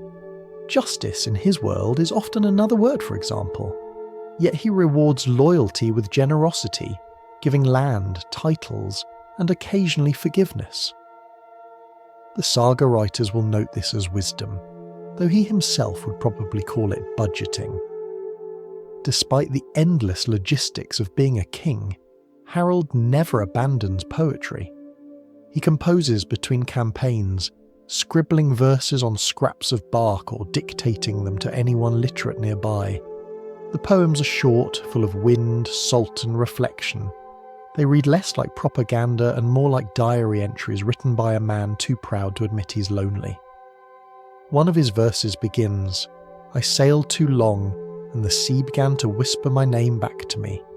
Another ends with, "Gold is heavy, memory weighs more." Scholars later will debate whether this proves his melancholy or his marketing. Perhaps both. A good king, like a good poet, never wastes a metaphor. In quieter seasons, he walks along the docks watching shipwrights work. The smell of tar and oak fills the air. He runs his hand along the hulls, feeling the curve of each plank. These ships are his legacy, vessels of commerce, diplomacy and war. Their keels carry not just men but messages, that Norway has outgrown its adolescence. He sometimes thinks of Egypt, though he doesn't know its name. Those distant kings who ruled through ritual and image. He suspects they'd understand him perfectly. The years wear him thin. The wars with Denmark drag on, victories alternating with fatigue. He begins to notice how his advisors age faster than he does, mostly because they can afford to. His beard turns silver, his voice deepens, growing calm where once it thundered. Some say he's mellowed, others say he's waiting. Both are right. A chronicler visiting from abroad asks what he wants most after so many years of conquest. Harold answers without thinking. A moment of quiet that still feels like power. The chronicler writes it down, assuming it's a proverb. It isn't. It's exhaustion with rhythm. At court, the skalds continue their work, turning politics into poetry. They recite tales of bravery, betrayal, and balance sheets disguised as ballads. When one poet performs a verse slightly out of rhythm, Harold raises an eyebrow. "The gods forgive sins of the heart," he says dryly, "but not of metre." Laughter fills the hall. The poet bows, blushing. Later, the same poet will write a flawless elegy for him, proving that fear remains an excellent motivator for art. Not every alliance holds. Some of his jarls grow restless, others grow ambitious. There are whispered plots, quiet disappearances, and a few suspicious hunting accidents. Harold takes it all with the same unflappable calm. A kingdom, he once remarks, is simply a group of people who haven't betrayed each other yet. He says it with a smile, but no one laughs until he does. In the evenings, he sits by the hearth, staring at the flames. The hall hums with soft talk, the clatter of mugs, the low notes of a harp. The firelight catches the edges of his armour hanging on the wall. It glows dull red, like a warning that refuses to fade. He thinks of the many faces he's seen, allies, enemies, friends turned both, and wonders how many of them history will remember by name. The answer, he knows, depends entirely on the poets. Every king lives twice, once in blood, once in verse. The first life ends quickly, the second depends on rhythm and rhyme. Harold has ensured his will be long, but he still listens carefully whenever the skalds perform, checking their memory against his own. Sometimes, after a verse he particularly likes, he mutters, "Good, keep that one." It's as close to immortality as editing allows. Outside, the night stretches endlessly across the fjords. The stars flicker on the water's surface, reflections of reflections, heaven rehearsing for a mirror.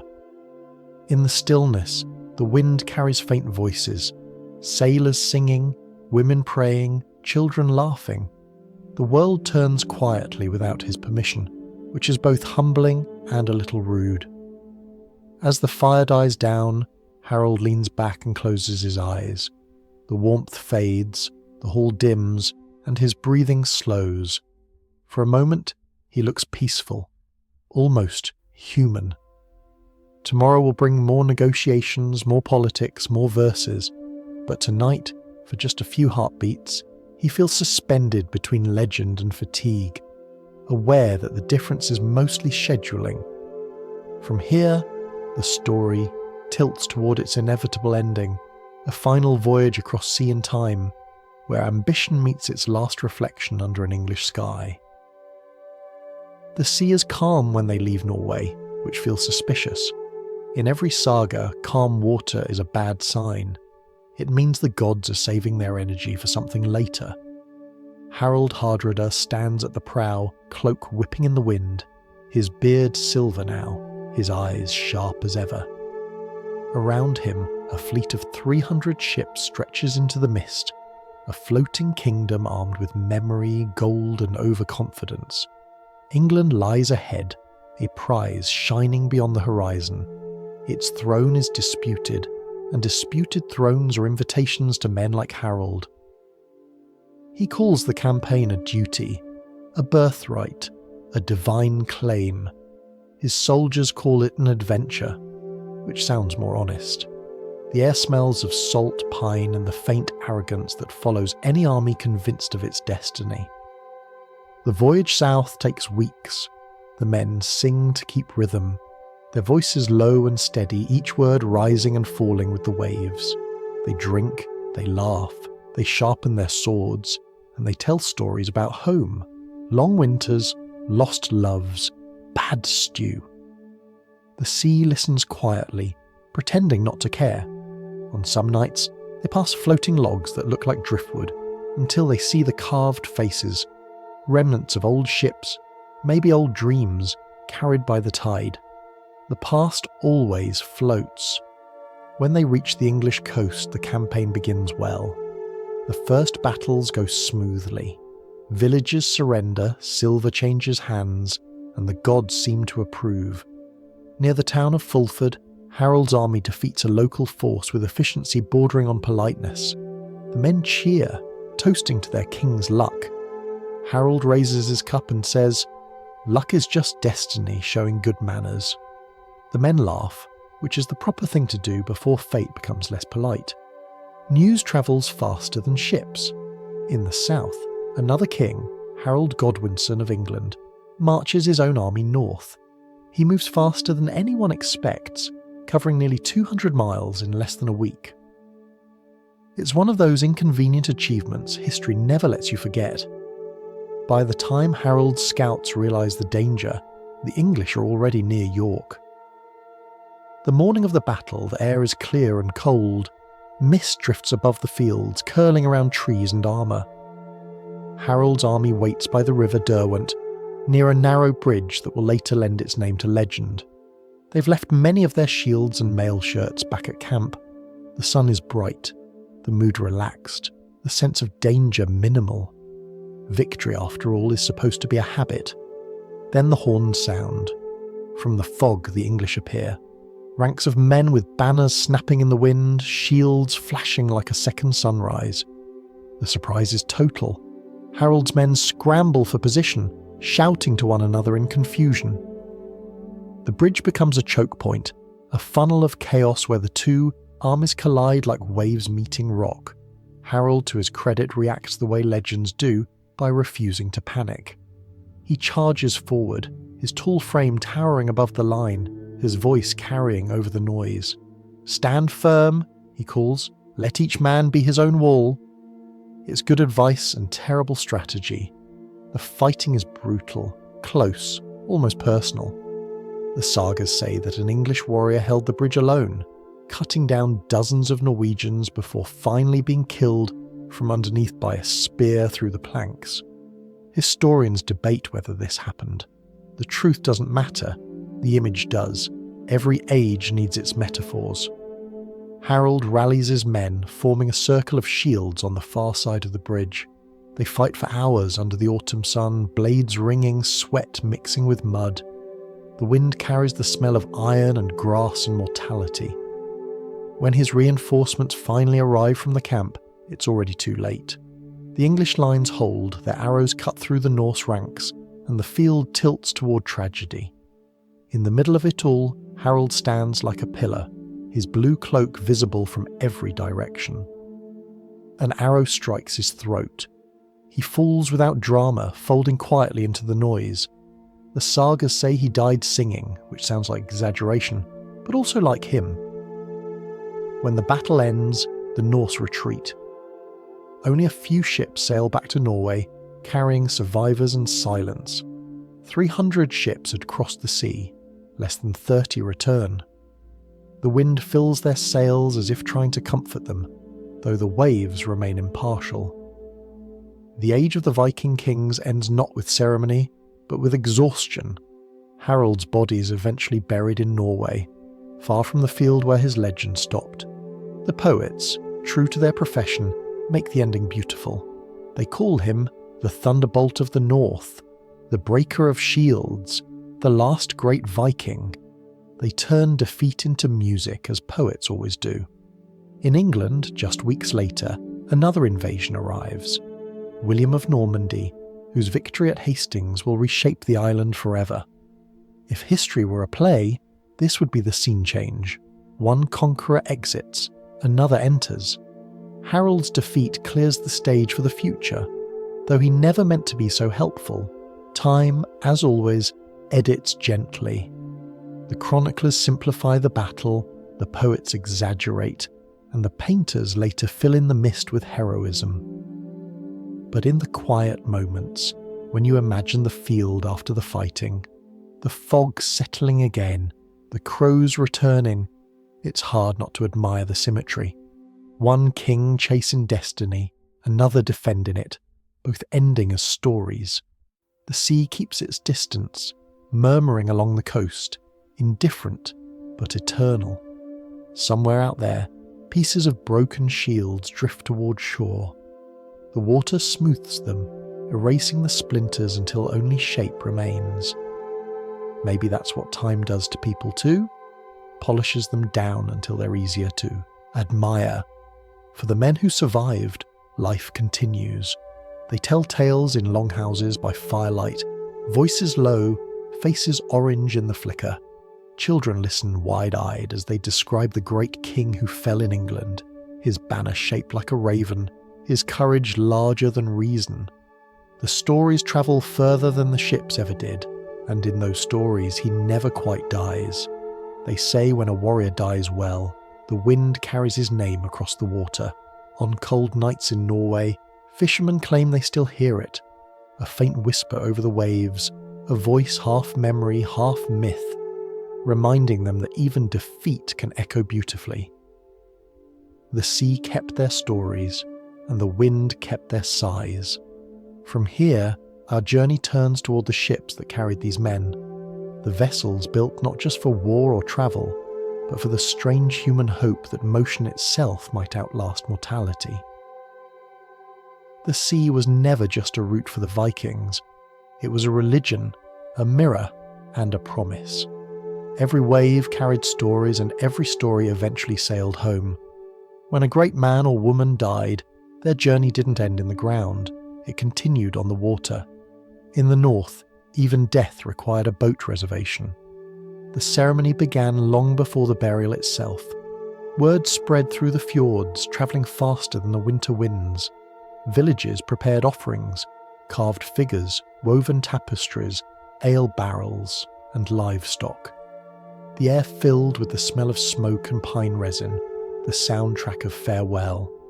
The body was washed with seawater, not holy but honest, and dressed in fine clothes, sometimes armour, sometimes silk, depending on how the person had lived or how they wanted to be remembered. The ship waited on land, pulled ashore like a sleeping creature. Its hull gleamed with fresh tar, black as night and smelling of storms. Warriors and farmers alike stood around it, their breath turning to mist. The body was carried on a wooden bier, lifted slowly to the deck, where it was placed at the centre beneath an awning of linen.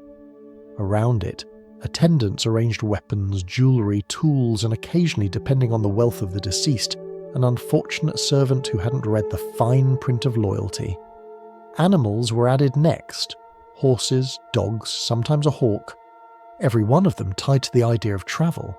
The dead needed company, they said, and transport. The Vikings believed the next world wasn't above or below, but somewhere else entirely, across a sea that no map could name. The ship was both coffin and compass, a way of saying, we're sending them where they already knew they were going. Then came the chanting, low, deep, rhythmic, like oars dipping in water.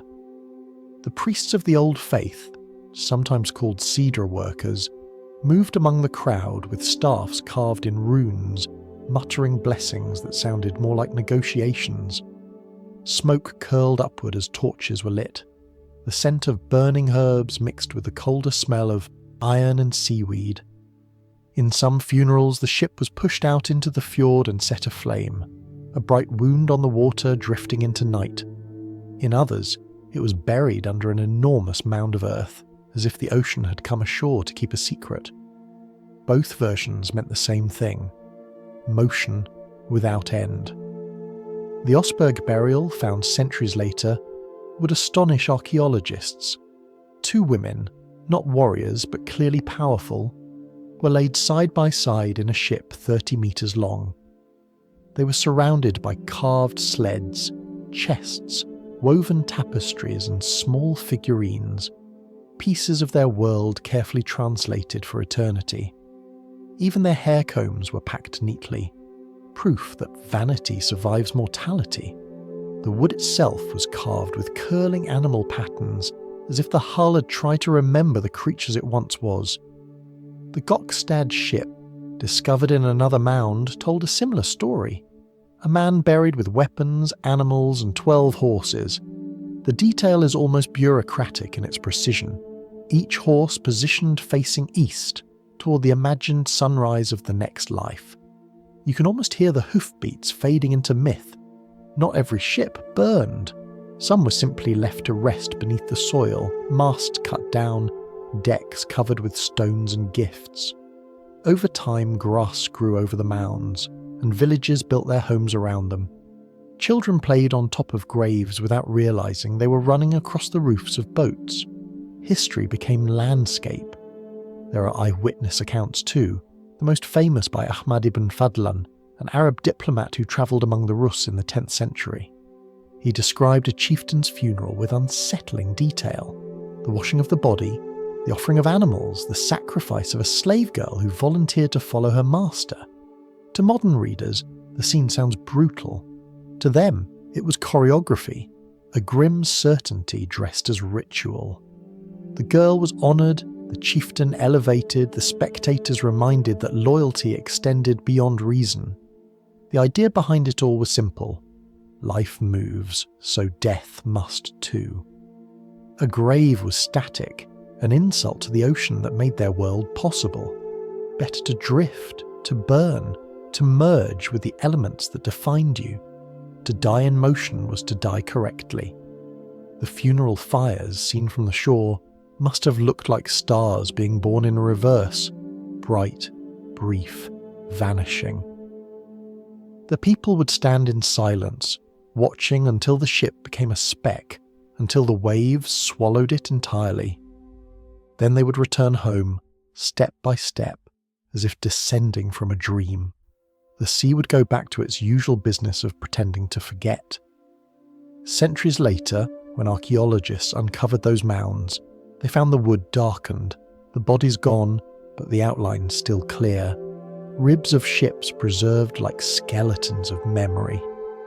They brushed away the dirt with small tools, careful as priests, uncovering not just objects but intentions. It wasn't greed or fear that built these graves. It was love disguised as logistics. Every carving, every placement, every piece of rope tied with deliberate care said the same thing: we want them to arrive safely, Even now, museums display these ships in quiet halls. Visitors walk around them slowly, whispering, as though the dead might still be listening. The air smells faintly of tar and old timber, light pools across curved planks, shadows rippling like water. You almost expect the ships to move again, to slide forward on invisible waves toward the door. Standing there, you realise that the Vikings built more than boats. They built metaphors that refused to sink. They believed motion was memory. As long as something moved, wind, tide, story, the dead weren't truly gone. It's an idea as practical as it is poetic. The body decays, the current continues, and perhaps that's why the image of the burning ship endures. It's beautiful, tragic, and profoundly human. A final gesture that says, keep going, even when there's nowhere left to go. As we drift further into this northern ritual of fire and wood, the story begins to whisper about the women who commanded in silence, those who sailed without leaving shore and whose legacies still anchor the living. When the Osberg ship was opened in 1904, the archaeologists expected a king. What they found instead were two women, lying side by side beneath centuries of dust. One old, one younger, both wrapped in textiles that shimmered faintly even after 1,000 years underground. Around them, sleds, carved chests, animal bones, wagons, kitchen tools, and fragments of silk from distant lands. Whoever they were powerful enough to bring half a household and half the world with them. The find unsettled expectations. History likes its heroes loud and its women supporting cast. But here were two figures who seemed to have ruled without saying a word. Their ship, 30 metres long and carved with twisting dragons, was not a tribute of affection but of authority. The old woman, perhaps a queen or priestess, had been treated as if she still had meetings to attend in the afterlife. Even her shoes were intact, practical yet elegant, power footwear in the most literal sense. The burial reveals a truth the sagas only hint at, that Viking women could hold influence equal to any warrior's sword. They managed estates, commanded ships, financed expeditions, and occasionally led them. The Norse world ran on absence, men gone to sea, to war, to death, and in that space, women built empires of necessity. They ruled the home, but home in this case meant farms, trade routes, and networks that stretched from Greenland to Byzantium. When someone says, she kept the house, it's worth remembering the house was continental. The Osberg women were more than administrators. The grave goods include a wand-like staff carved in runes, suggesting cedar, a form of ritual magic practiced by women who communed with gods and spirits.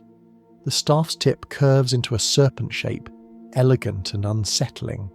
To the Vikings, such women were both revered and feared, keepers of prophecy, weavers of fate.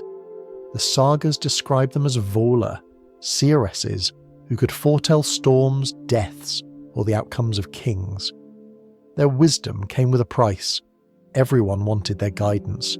No one wanted their company for long. Imagine one of them standing on a cliff, cloak whipping in the wind, eyes half closed as she listens to things other people can't hear, the creak of the world turning, the whispers of the sea's edge. The villagers stand behind her, nervous but hopeful. She speaks quietly, her words carried by the wind. The harvest will fail unless you give more to the gods. And just like that, the economy adjusts itself, faith and finance perfectly aligned. In life, these women shape destinies. In death, they curated memory. The placement of every object in their tomb feels intentional. Not just wealth, but biography written in objects. The sleds speak of travel, the tapestries of narrative, the animals of sacrifice, the herbs of healing. A small wooden bucket found beside the bed still held traces of blackberries, the last sweetness of summer preserved by chance. It's difficult not to read poetry into that. though time might simply have a sense of irony. The younger woman, scholars suspect, might have been an assistant, a relative, or perhaps an apprentice in the arts of ritual. The two lie together like teacher and student, wisdom passed forward into the quiet. There is no inscription, no name carved to claim ownership of the past. Their anonymity feels deliberate, a final act of control. When you hold power without needing to advertise it, you've already transcended kingship. Later finds would confirm the pattern. In Sweden and Denmark, graves of women contained weapons, keys, and foreign coins. Some wore amulets of Thor's hammer, others carried Christian crosses. The overlap suggests not confusion but flexibility, a cultural multitasking that treated faith as a toolkit rather than a declaration. These women navigated multiple worlds at once, and in doing so kept them from colliding. The sagas, written centuries later, try to domesticate them into legend. They appear as queens who advise, witches who warn, lovers who avenge. But behind the embellishment, the same silhouette remains, the calm figure at the centre of motion. While kings and jarls fought to define their borders, these women defined continuity. They were the infrastructure of memory, the human bridges across generations. Modern eyes, trained to look for swords and crowns, often miss this subtler form of dominance. It's not loud, it's logistical. When a man dies gloriously, the poets sing. When a woman dies effectively, the world doesn't fall apart. There's a kind of immortality in that too. Standing in the museum today, you can see the Useberg, ship restored, the curves of its hull smooth and deliberate, the dragonhead prow glowering softly. It rests in a hall of quiet light, the air faintly scented with aged wood and salt. Tourists shuffle around, whispering as though afraid to wake the passengers. The ship seems less like a grave and more like a thought that refuses to sink.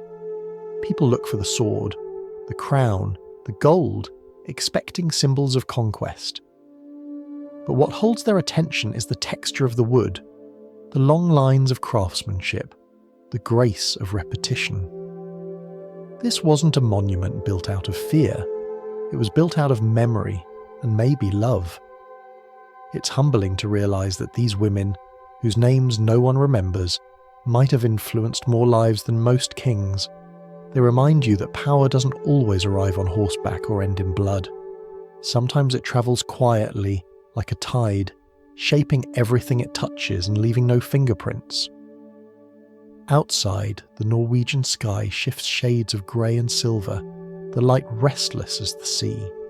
You can almost hear the echo of waves against the hull, as if the ship still dreams of movement. Somewhere in that sound lives a truth older than empire, that death isn't the opposite of life, but the continuation of responsibility. From here, the story begins to turn south again, away from frozen shores and toward the warmth of candlelight, into courts where love itself becomes ritual, and emotion wears armour disguised as etiquette. The 12th century smells faintly of roses and ink. South of France, in the courts of Aquitaine and Provence, the air itself seems written, full of sighs, songs, and regulations.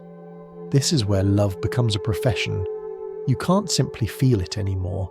You must practice it correctly, like dancing or tax law. At the heart of these castles sit the troubadours, poets with good hair and questionable income. They tune their lutes, clear their throats, and begin to invent an entirely new way of being unhappy. The premise is elegant. You adore from afar, you suffer beautifully, and you never, under any circumstances, achieve anything. It's not about romance, it's about rehearsal. Imagine a room of nobles listening to one of these songs. The candles flicker, the wine glows red, and everyone nods solemnly as if hearing state policy rather than verse. The singer describes how his lady's beauty has turned him into a better man, wiser, nobler, quieter. She, in turn, stares out the window and pretends to be unaware of the metaphor. Everyone knows the rules. The love must remain pure, the suffering constant, and the poetry grammatically correct. They called it finamore, refined love. It was meant to elevate desire into discipline. You could yearn, but politely. You could flirt, but only through allegory. Every interaction required ceremony. A glance across the hall might equal a confession. A conversation counted as a lifetime commitment. Even your sighs had to meet standards of sincerity. The rules were numerous, contradictory, and most importantly, unenforceable. The poet Andreas Capellanis, writing in Latin for a French audience that pretended to understand Latin, compiled them into a manual called The Art of Courtly Love. It lists 31 regulations, though none involve common sense. Rule 1.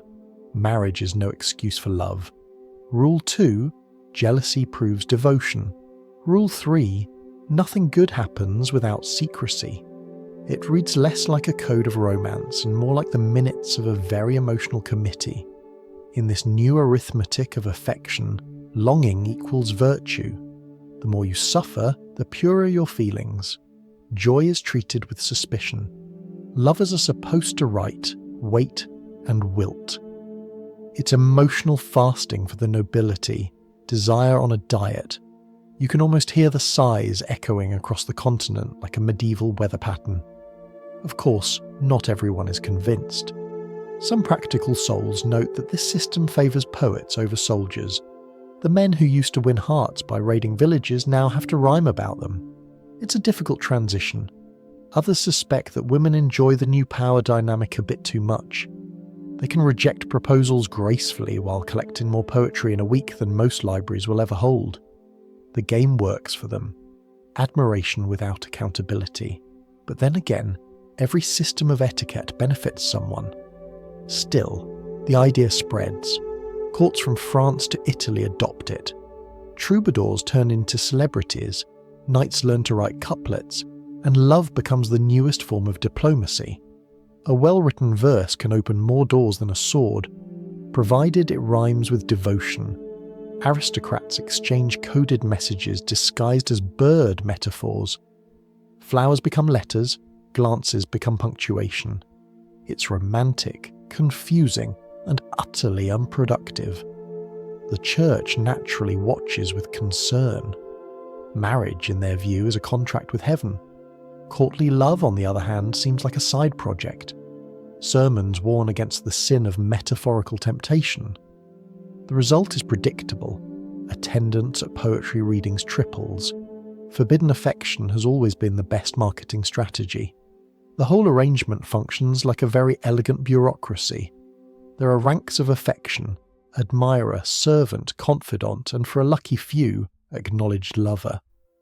Advancement depends on years of service and the occasional poem that makes everyone blush without admitting why. If love is war, then this is its paperwork. Knights compete not with swords, but with vocabulary, stabbing each other gently with adjectives. A typical story goes like this. A knight sees a lady at court and immediately falls in love, though he's careful not to mention it.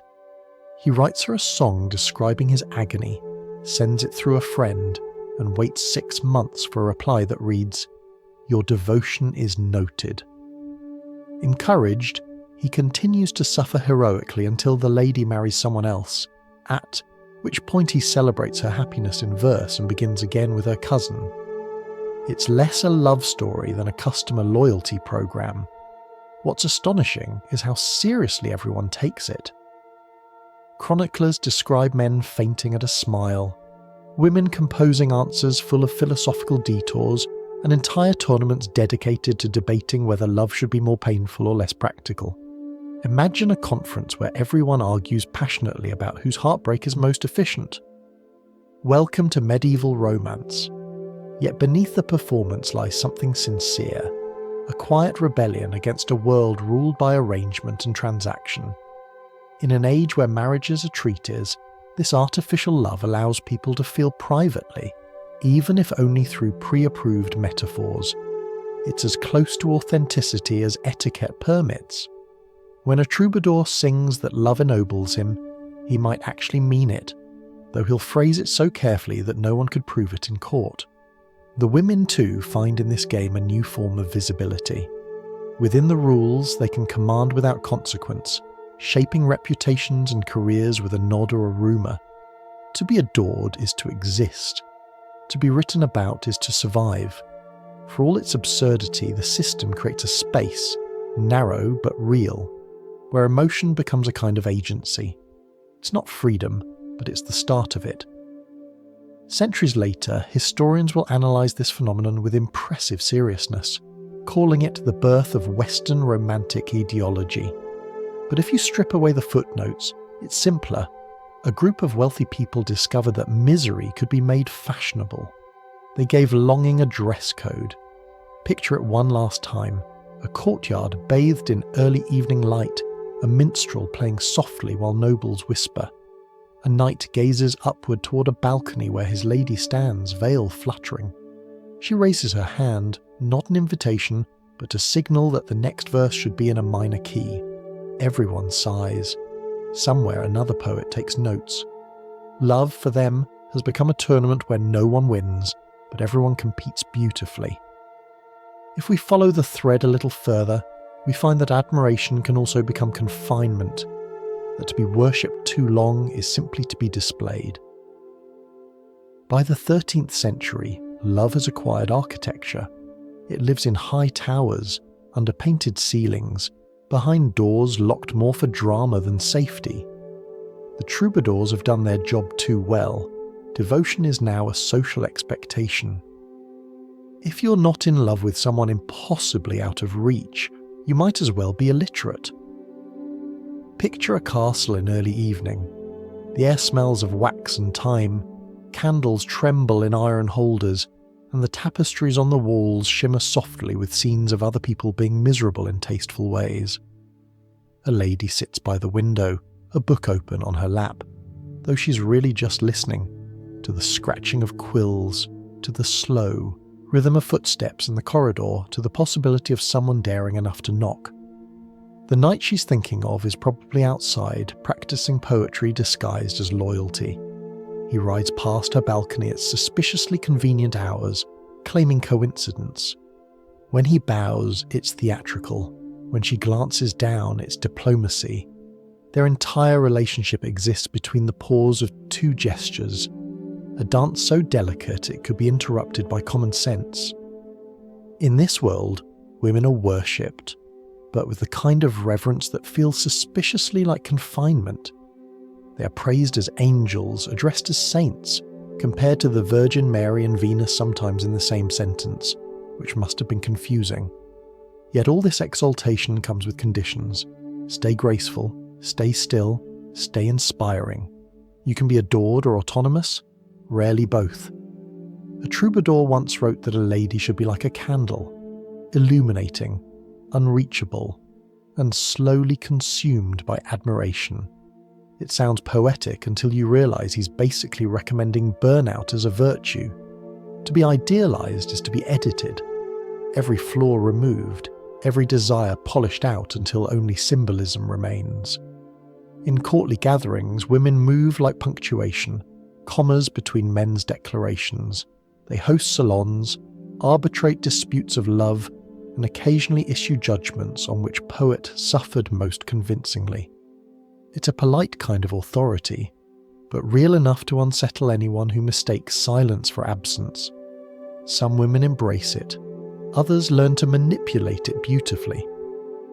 And then comes Christine de Pizan, a French writer who steps into this delicate ecosystem and quietly begins rewriting it. Born in Venice, raised in Paris, widowed young, she turns her grief into intellect. In her book of the City of Ladies, she imagines a fortress built not of stone but of stories, walls made from the lives and virtues of women forgotten by history.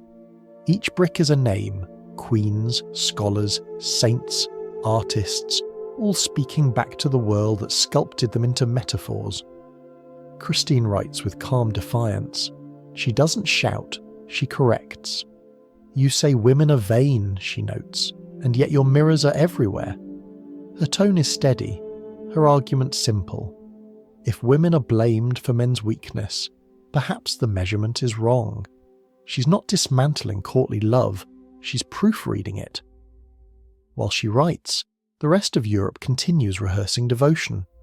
Knights polish their armour until it reflects moonlight and self-regard in equal measure. Ladies correspond through intermediaries, servants who deliver poems with the same gravity as legal documents. The letters smell faintly of lavender and anxiety. Each begins with a salutation like, "To the most excellent source of my suffering," followed by metaphors involving falcons, gardens, and sometimes plumbing. At night, when the castle sleeps, the same lady who inspires 50 verses sits alone by the fire wondering what it might feel like to choose her own disaster. She reads one of the poems written in her honour and smiles politely. It's about as accurate as a map drawn by someone afraid of geography.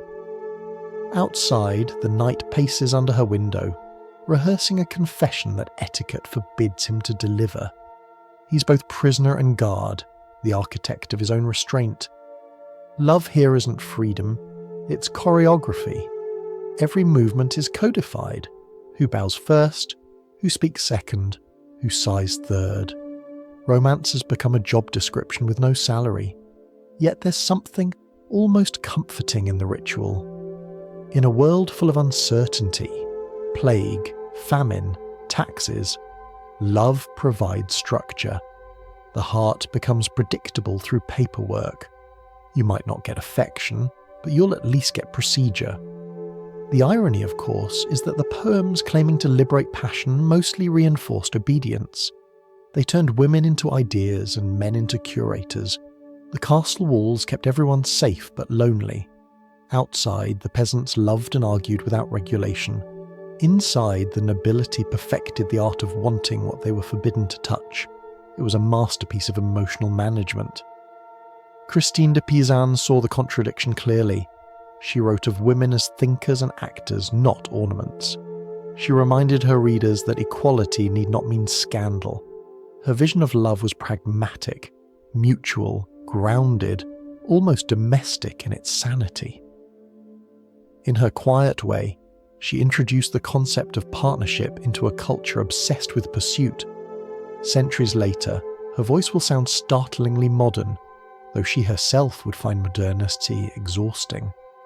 What she offered wasn't rebellion, but realignment, a reminder that affection should feel like recognition, not performance. Back in the castle, dawn creeps through the narrow windows. The lady closes her book, her quill, and her expression. The knight rides away without looking up. The poets prepare to immortalise both in verses full of longing that never once mention breakfast. You realise that every age invents its own form of affection with paperwork attached. In ours, it's probably text messages. In theirs, it was illuminated manuscripts.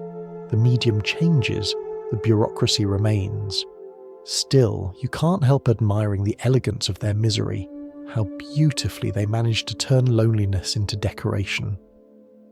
Perhaps that's the real legacy of courtly love, the ability to make desire look dignified, even when it's just people writing long letters to silence. From here, the story moves toward the institutions that tried to regulate this new fashion of feeling.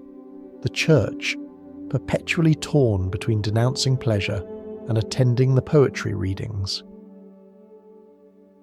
By the 14th century, the church has developed a new and particularly exhausting problem. People have started taking poetry seriously. The priests had always known love was dangerous, but now it came wrapped in rhyme and moral ambiguity. It was hard to condemn a sin that looked so literate. From their pulpits, the clergy warned that passion outside marriage was temptation, that longing was a slippery path to damnation.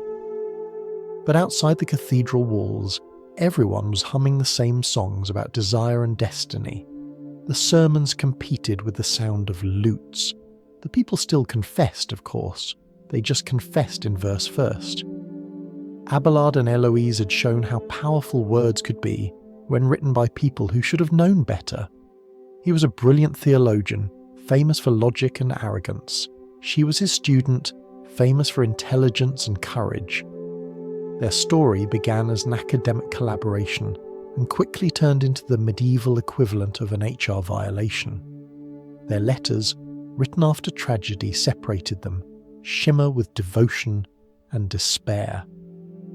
You can almost hear the scratching of the quill as Abelard writes about philosophy one moment and heartbreak the next.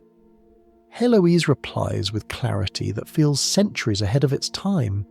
She questions divine authority, romantic expectation, and the idea that love should be punished for existing. Their correspondence becomes a duel between reason and feeling, both armed and unrelenting. The church, of course, had little patience for nuance. Abelard was publicly humiliated. Héloïse was sent to a convent. Their love survived only in writing, proof that sometimes the afterlife begins in ink, not heaven.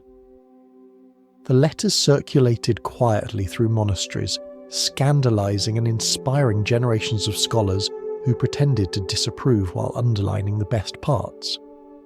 Eleanor of Aquitaine faced no such exile. She simply turned affection into politics. Queen of both France and England at different points, she hosted courts where troubadours thrived under royal sponsorship. Her court at Poitiers was a salon before salons existed, a place where knights debated the ethics of devotion while trying not to spill wine on their armour. Under her influence, the court of love became almost a legal institution, with noblewomen acting as judges on matters of romance. One recorded case involved a woman who complained that her lover, a knight, no longer sent poems. The verdict: he must resume immediately or risk losing her favour. The decision was celebrated as fair and poetic. Even the church found it difficult to argue against increased literacy. Still, the clergy tried. They issued treatises reminding people that love songs led to moral decay. A Dominican friar once wrote a list of 35 reasons romantic obsession was bad for the soul. Number 12 was excessive gazing. Number 17 was inappropriate laughter. By the time he reached number 35, singing alone while thinking of someone, he had accidentally written a pretty good poem himself. It was, in many ways, the age of contradiction. Monks copied manuscripts of Ovid's Art of Love while condemning it in sermons. Priests warned against lust but included metaphors so vivid they required follow-up confessions. They claimed to despise worldly pleasure, yet filled their churches with art that practically blushed. Courtly love, for all its moral tightrope walking, survived because it served everyone in small manageable doses. The poets got patronage, the nobles got entertainment, the church got plausible deniability, and the common people got to believe that even the powerful were bad at relationships. The stories multiplied. Scandals were shared like gossip and remembered like scripture.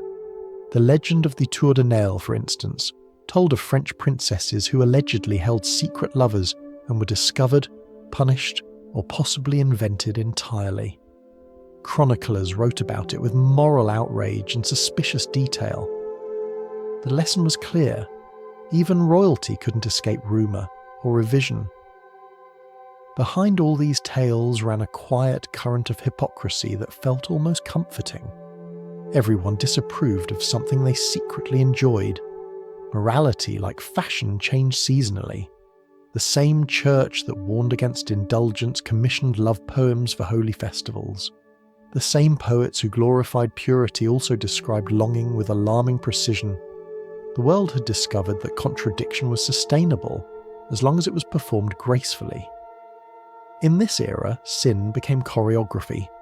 Confession was a kind of encore.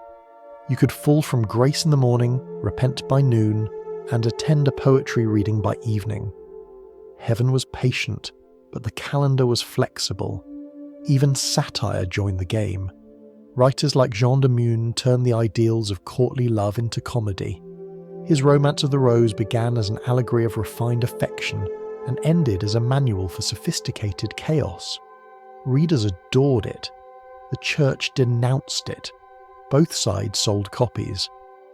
Through it all, women like Héloïse and Christine de Pizan stood apart. Voices of realism amid the chorus of pretense. They argued, each in her own way, that love was not an ornament but a negotiation, and that holiness should make room for honesty. Their defiance wasn't rebellion so much as clarity, and in that clarity a transformation occurred. What began as poetry turned into culture, then into custom, and finally into the furniture of imagination. The church never truly won or lost, it simply learned to coexist with contradiction. When words failed, it borrowed their rhythm for hymns.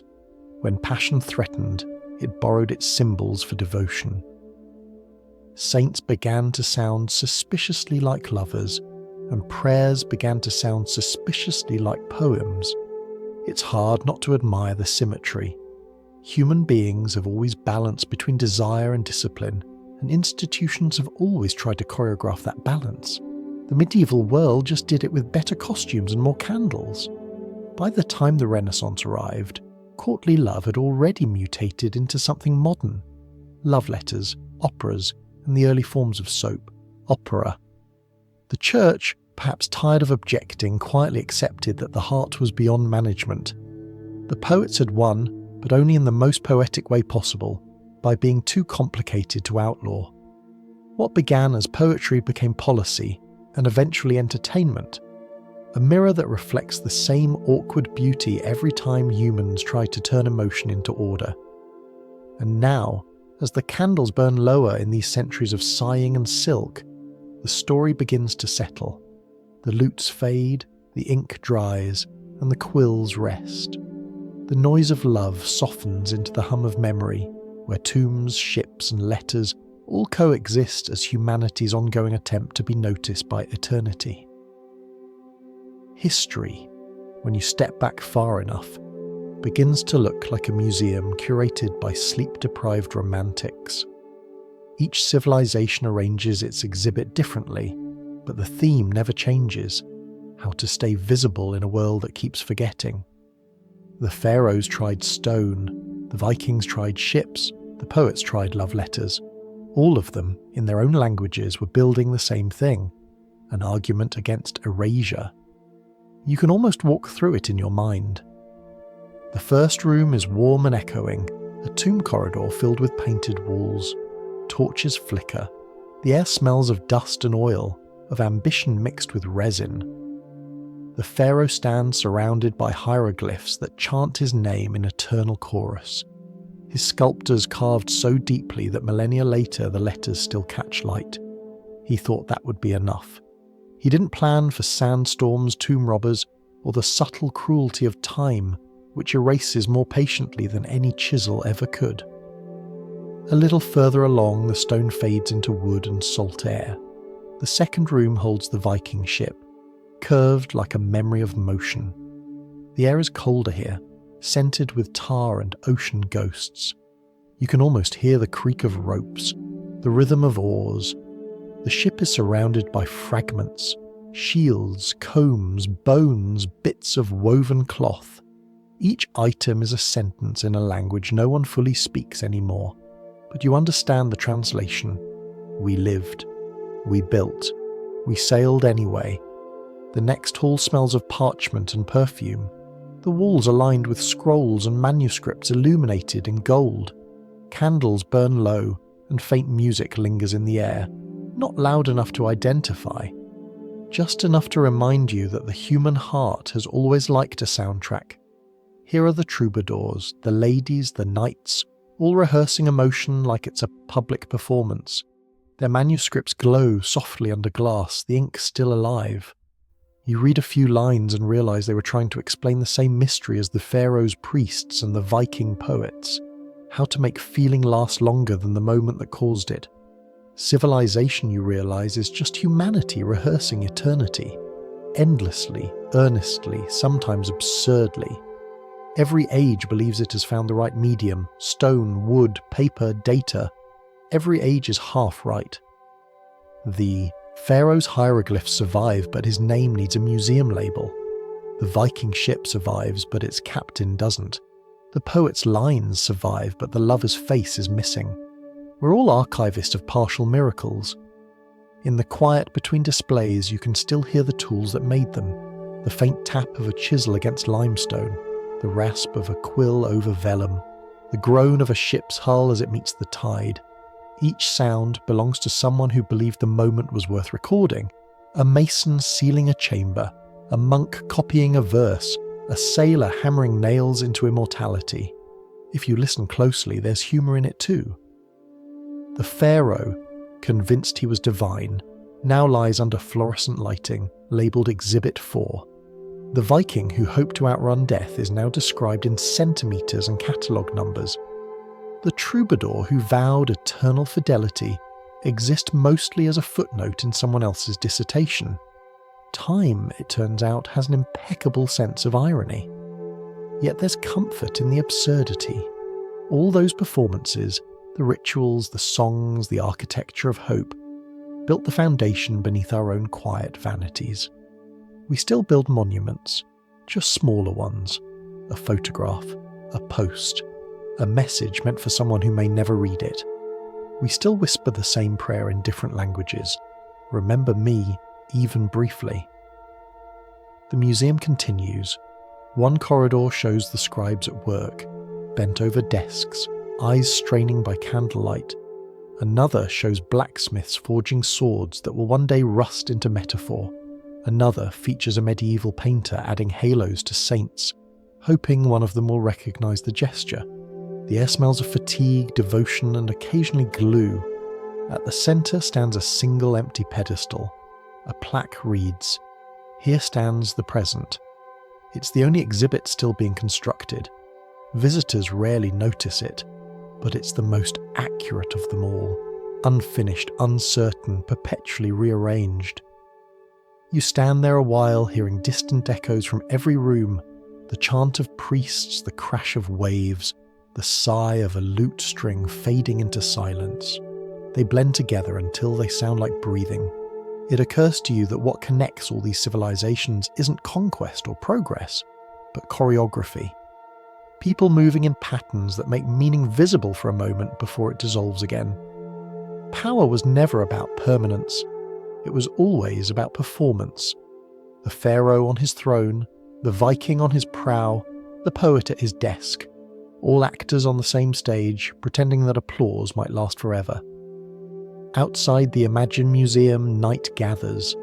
The stars look down with their usual indifference. Yet you can't help noticing how much they resemble the tiny flames of the torches from that first room. Perhaps the universe, too, is just a larger version of the same display. A gallery of lights refusing to go out quietly. You walk toward the exit. The floor creaks. The echoes fade. Somewhere behind you, a recording plays softly, chisels, sea wind, and the plucked note of a lute dissolving into air. The sign above the door says, "Thank you for visiting the past." You smile because it was never just the past. It was rehearsal for us. And that's how power always ends. Not in thunder, but in silence, carved beautifully by tired hands.